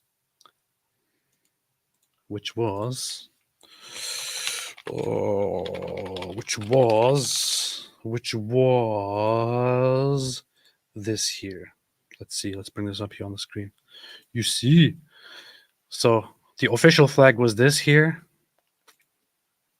This here. So officially they were using the British flag, but they were also using this here. But the Jews also were using this flag here, which is very, very much a Jewish flag. Unless you want to argue that the Arab Muslims invented this, but the Jews stole it from them. The Jews did steal it. And then they said, here, Muslims, you just take this stupid crescent. That's all you get. You see.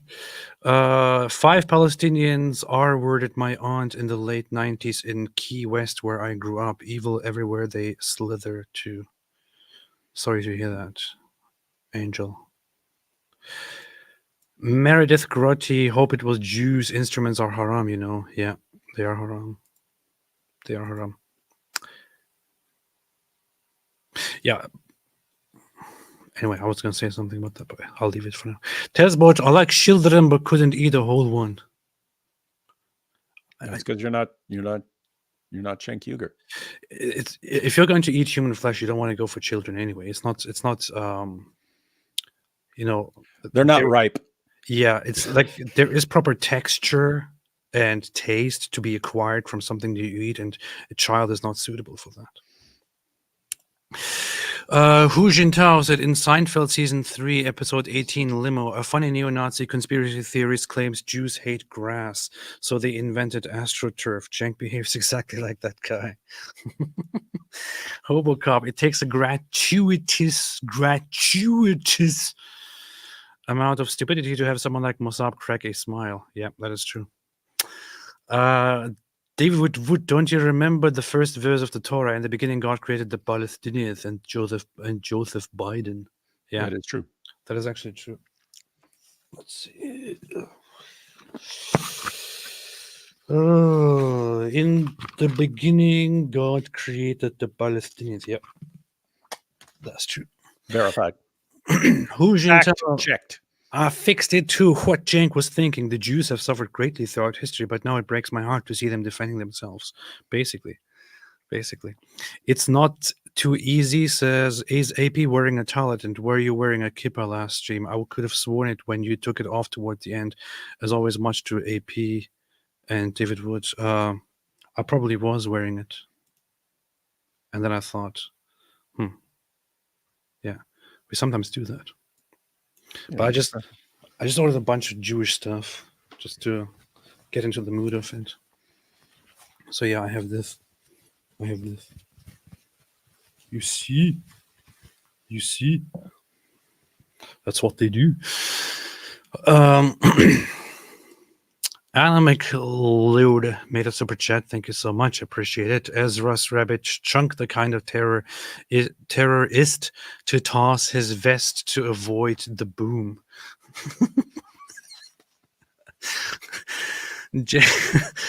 Jennifer S. I am Jewish. My grandfather said that Hitler called Jews the Palestinians. I do not understand how anti-Semitic terrorist sympathizers are make to rewrite history in front of our eyes.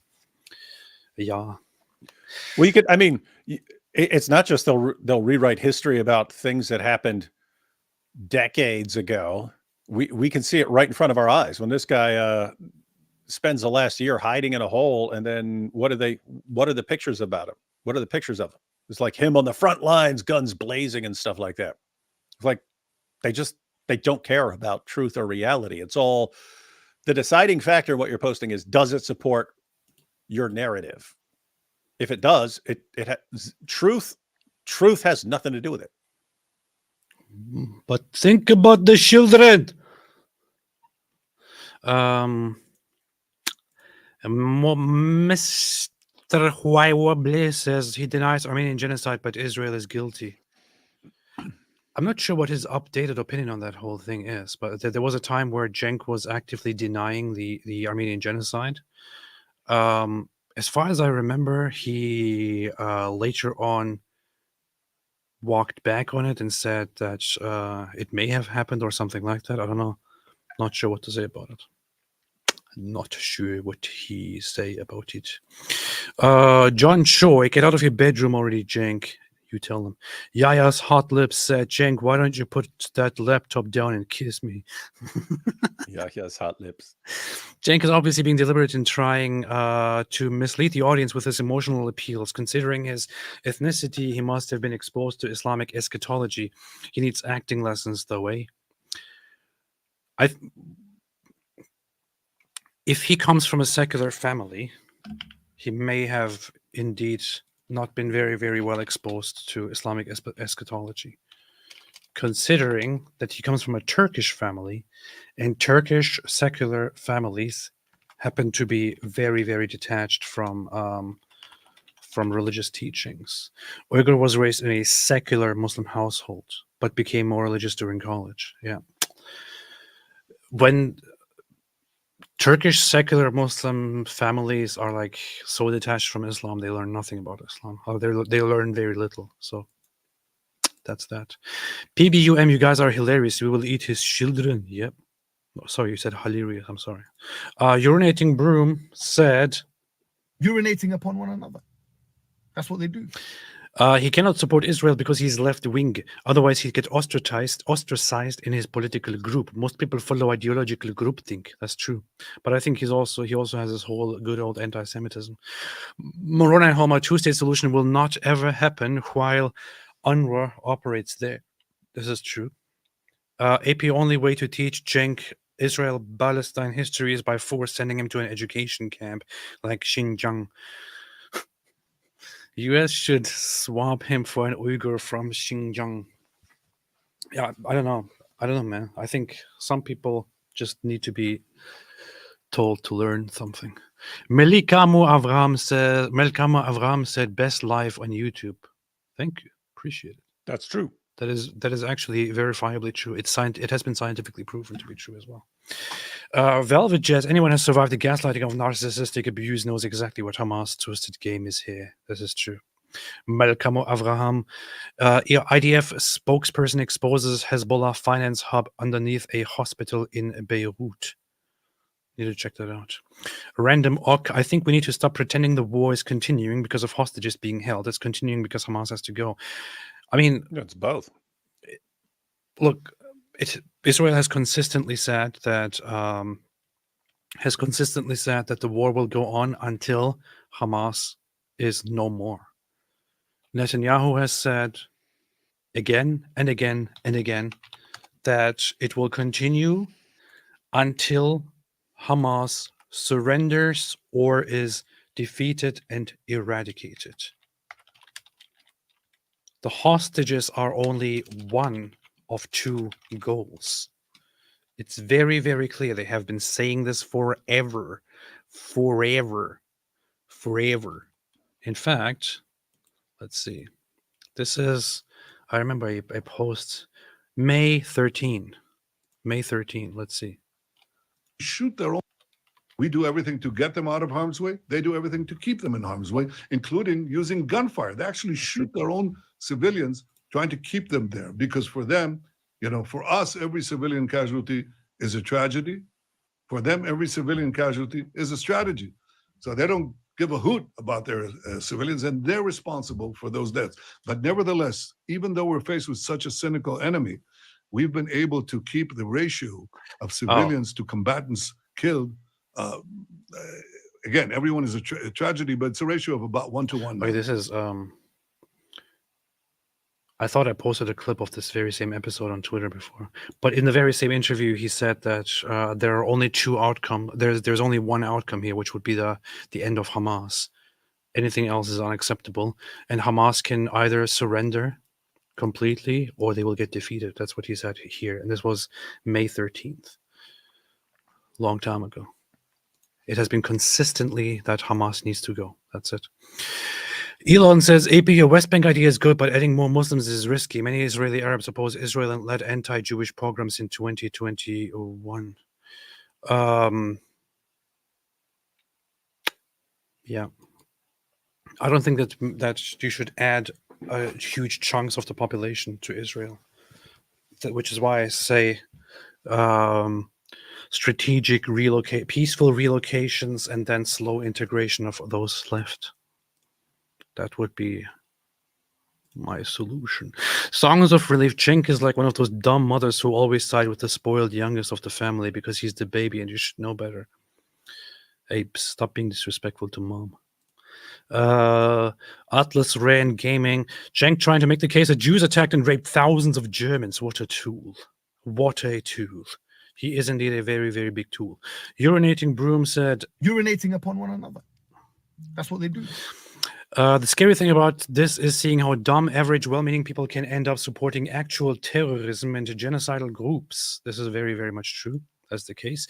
Backseat DS3, poor genocidal Jews throwing rocks at the rapidly multiplying Palestinian population. Yep, that's what they do. Goat Hub, did Mosab just drop an atomic truth bomb on Cenk? Bombs kill people. Yeah, he actually, I think it was a tactical nuclear strike, as Syrian Girl said. Yeah, Syrian Girl.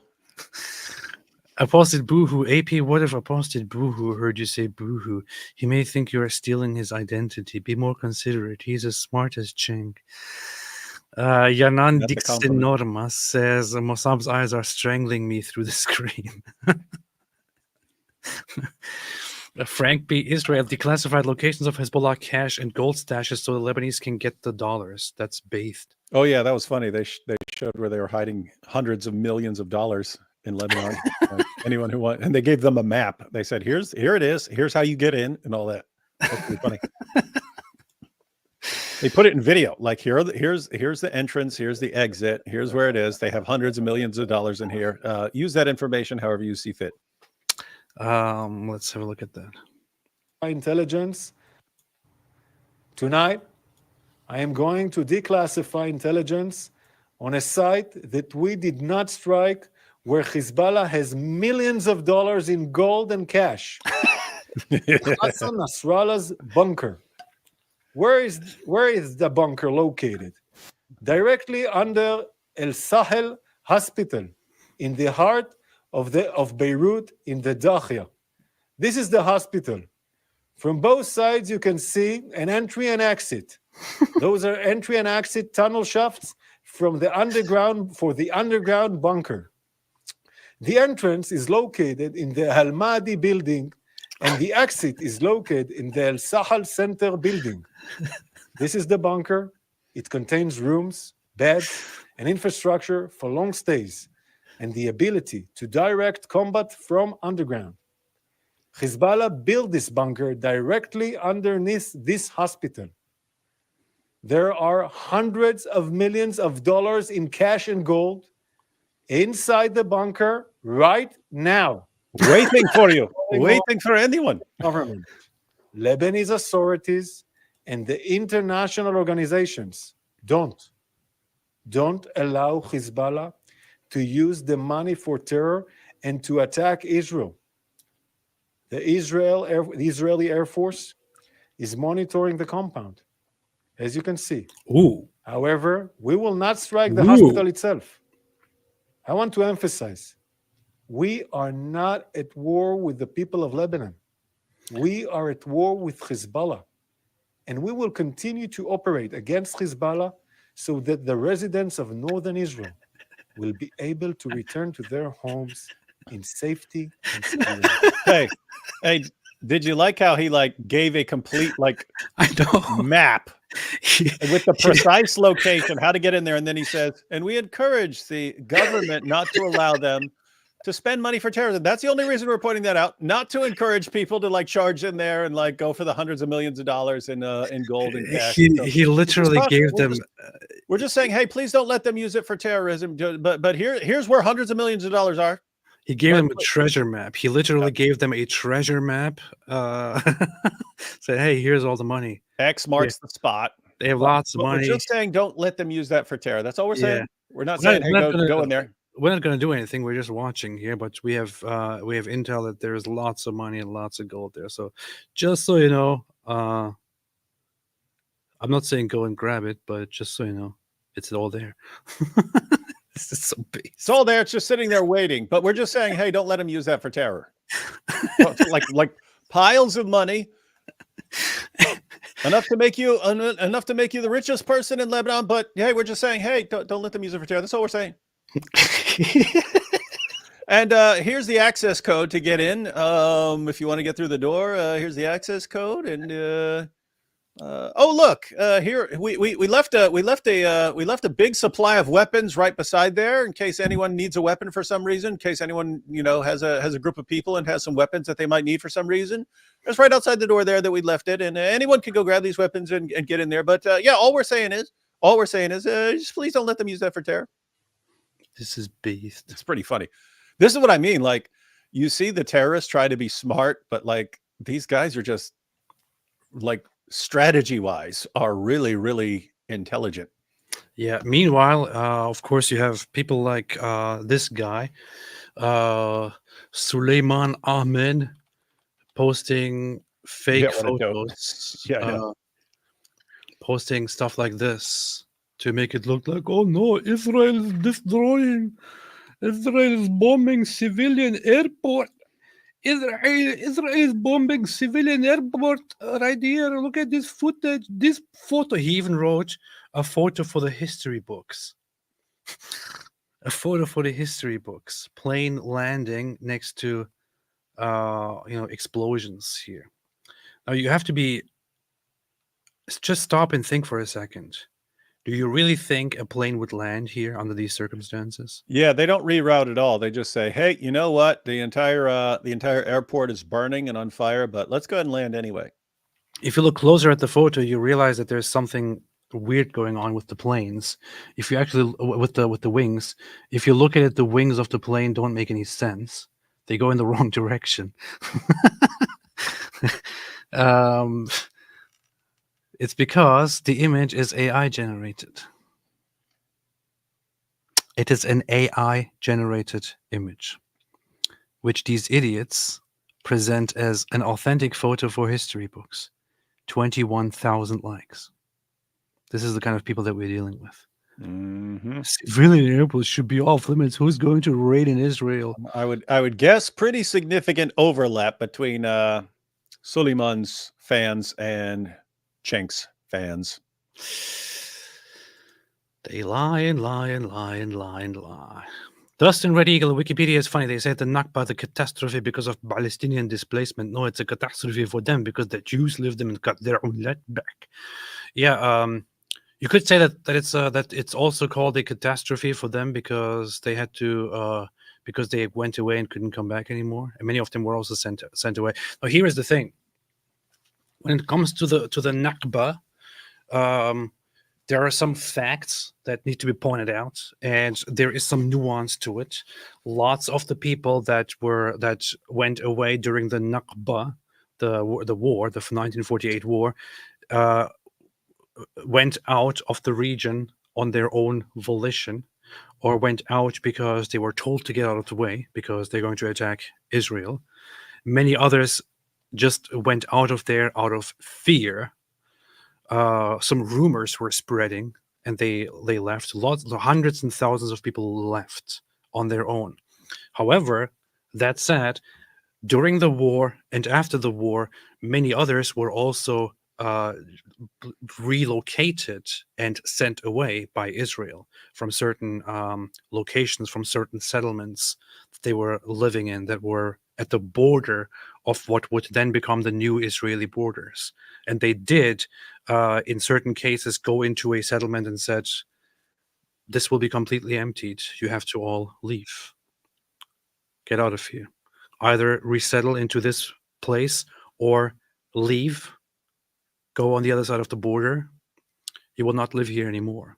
Israel did do such things during the war of 1948 to look out for their own safety, to build a safe zone, a safe border, which is completely justifiable. There's nothing wrong with that. Considering that they were just attacked by the Arab side, by the Arab countries and the Arabs and the Arab population in an extermination war where the goal was to destroy Israel and to kick out or to massacre the Jewish population. Of course, Israel is going to have some drastic measures in the middle of this war and also after this war to make sure that the borders are from now on as safe as possible. It's not Israel that asked for this. It is the other side that asked for it. So, yeah, lots of it is, most of it is people leaving without Israel telling them to leave, but partly also Israel taking care of them. And rightly so. What they should be doing by now is to get over it. They lost. There is no right of return. They can't come back. They lost. That's it. Israel can't risk having a bunch of people come back. Alhamdulillah.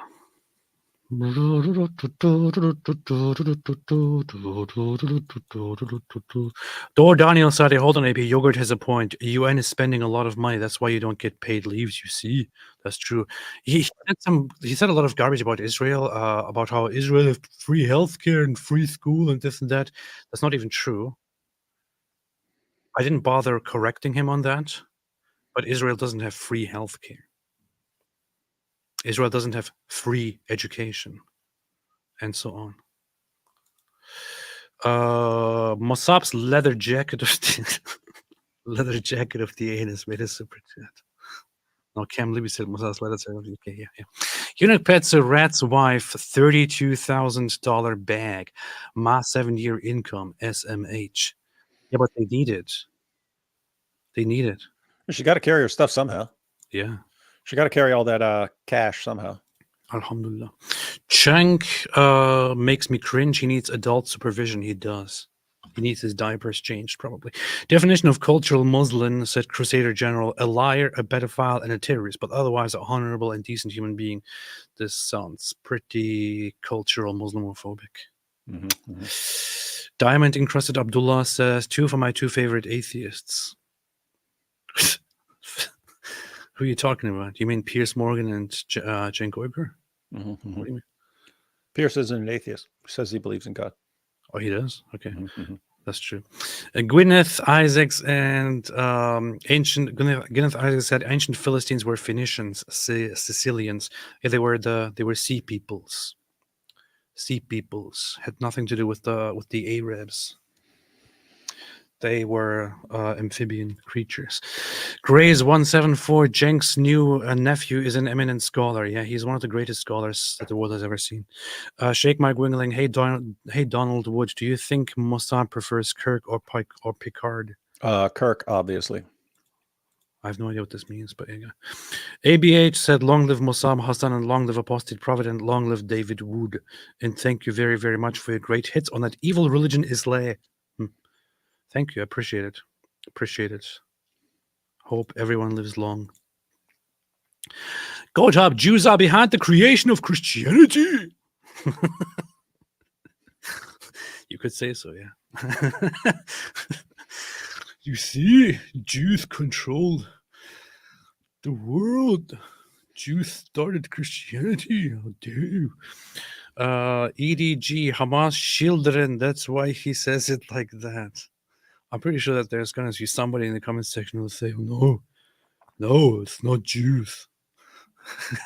I always like those people who, because of their dislike for Jews, want to pretend that it's not Jewish, that they don't hold on to a Jewish tradition, that their past is not, that they don't have something Jewish in their values that they so badly want to hold on to, while also disliking Jews. AP, that might be some sort of funny meme though. Like Israelis have children, Hamas has shieldren. Shieldren, oh my because God. they use them as shields. Get it, shieldren. Yeah, Johnny D, you mean Jesus was a Jew? A guy born in Israel was Jewish? Yeah, it's very unlikely, but yeah, apparently he was Jewish. Yeah, He was Palestinian. He was a Palestinian Jew, not a Jew. He And was a Muslim, it says it in the Quran. He was a Palestinian Muslim, not a Jew.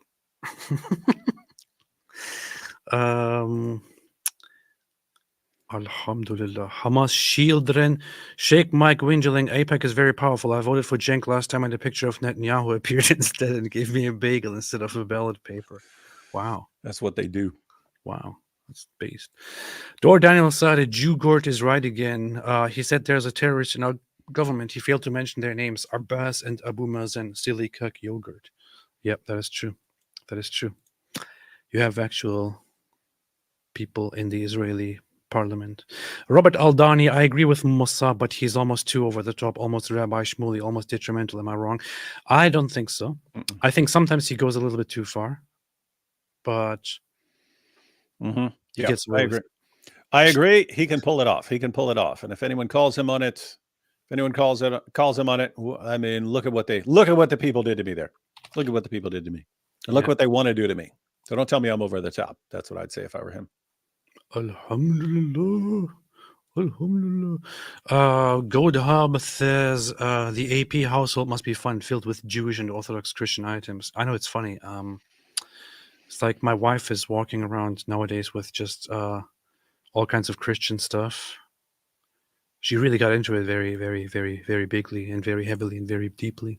She has a whole prayer corner that looks very based, and that also smells of incense all the time, and has all kinds of things there. And she's also always busy studying and reading and praying and stuff. And I'm walking around there with my Jewish things that I'm trying on.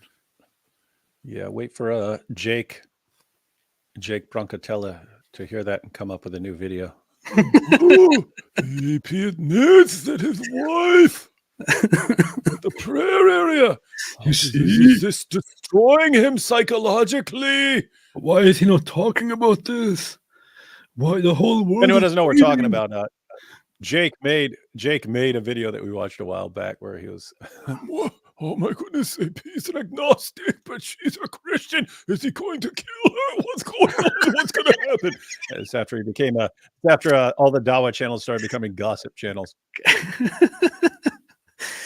Oh man. Dor Daniel said, FYI, comment section, don't disappoint on Piers video. I don't even want to check. Is it bad? They're making fun of Cenk quite a bit. Hujinta Mosab saw the darkness in Islam and left noble. Cenk, an atheist, saw the same darkness but now identifies as a Muslim to play victim card in debates.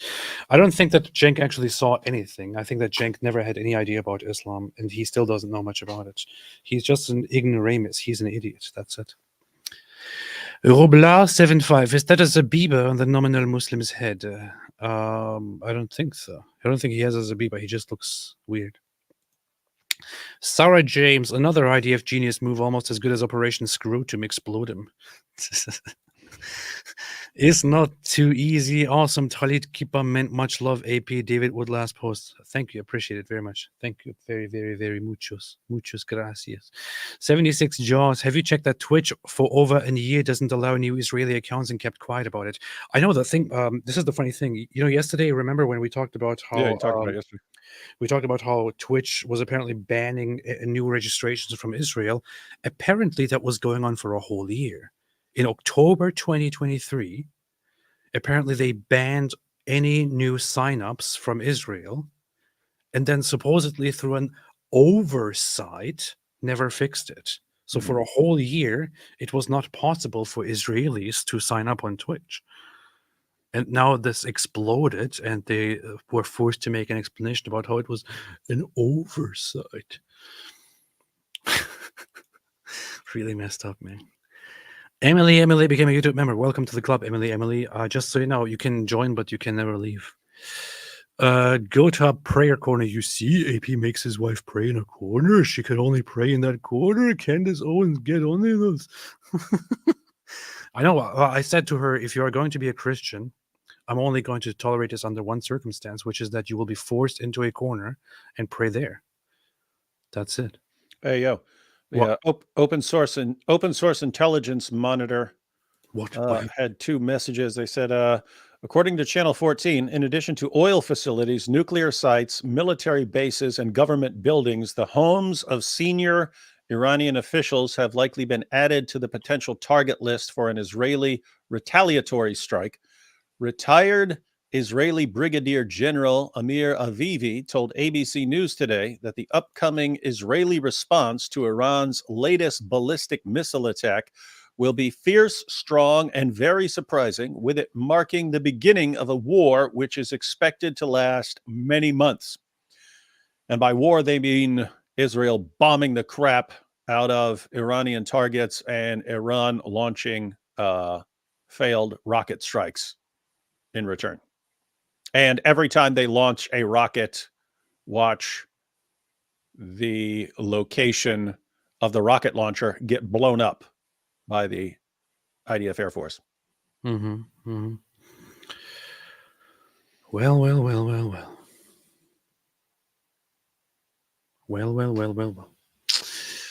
They asked for it. And now they're going to get it. Going to get it. They're going to get it. All right. David, anything else? Nope. I'll be out of town for a few days, so you'll be on your own when stuff has happened. I'm guessing stuff's going to happen. No, nothing. Although I have to say, I don't know. Maybe I will have internet access, good internet access in a hotel. It's like 50-50 on whether you ever have good enough internet access. But we'll see what happens. If something huge happens, maybe I'll jump in.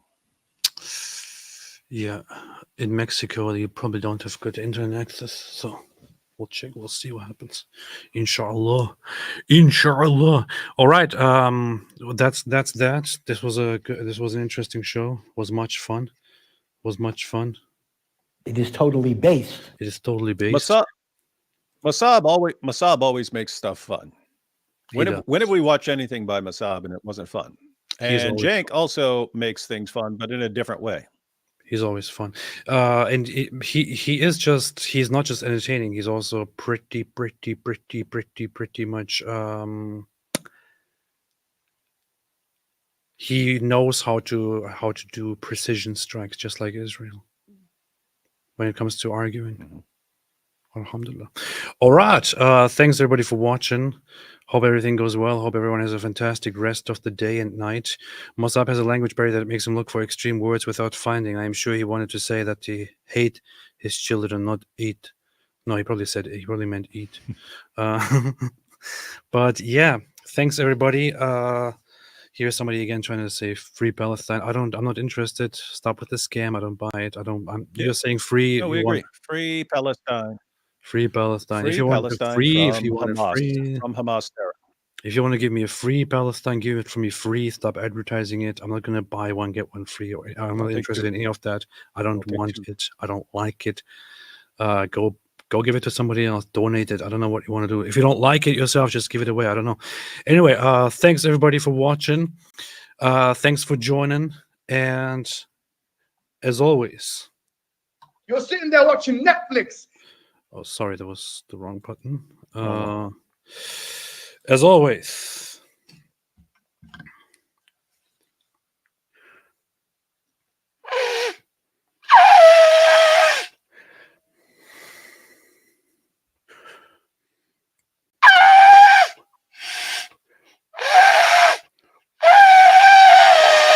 one day I'll figure it out, man. One day.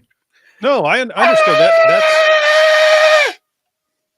I can fully translate shofar. You said stay away from Islam. I could understand. Oh it yeah, perfectly. exactly. See, there we have it. But here again, for those who didn't understand the language here, due to the language barrier here, you have it once again in English. Stay away from Islam.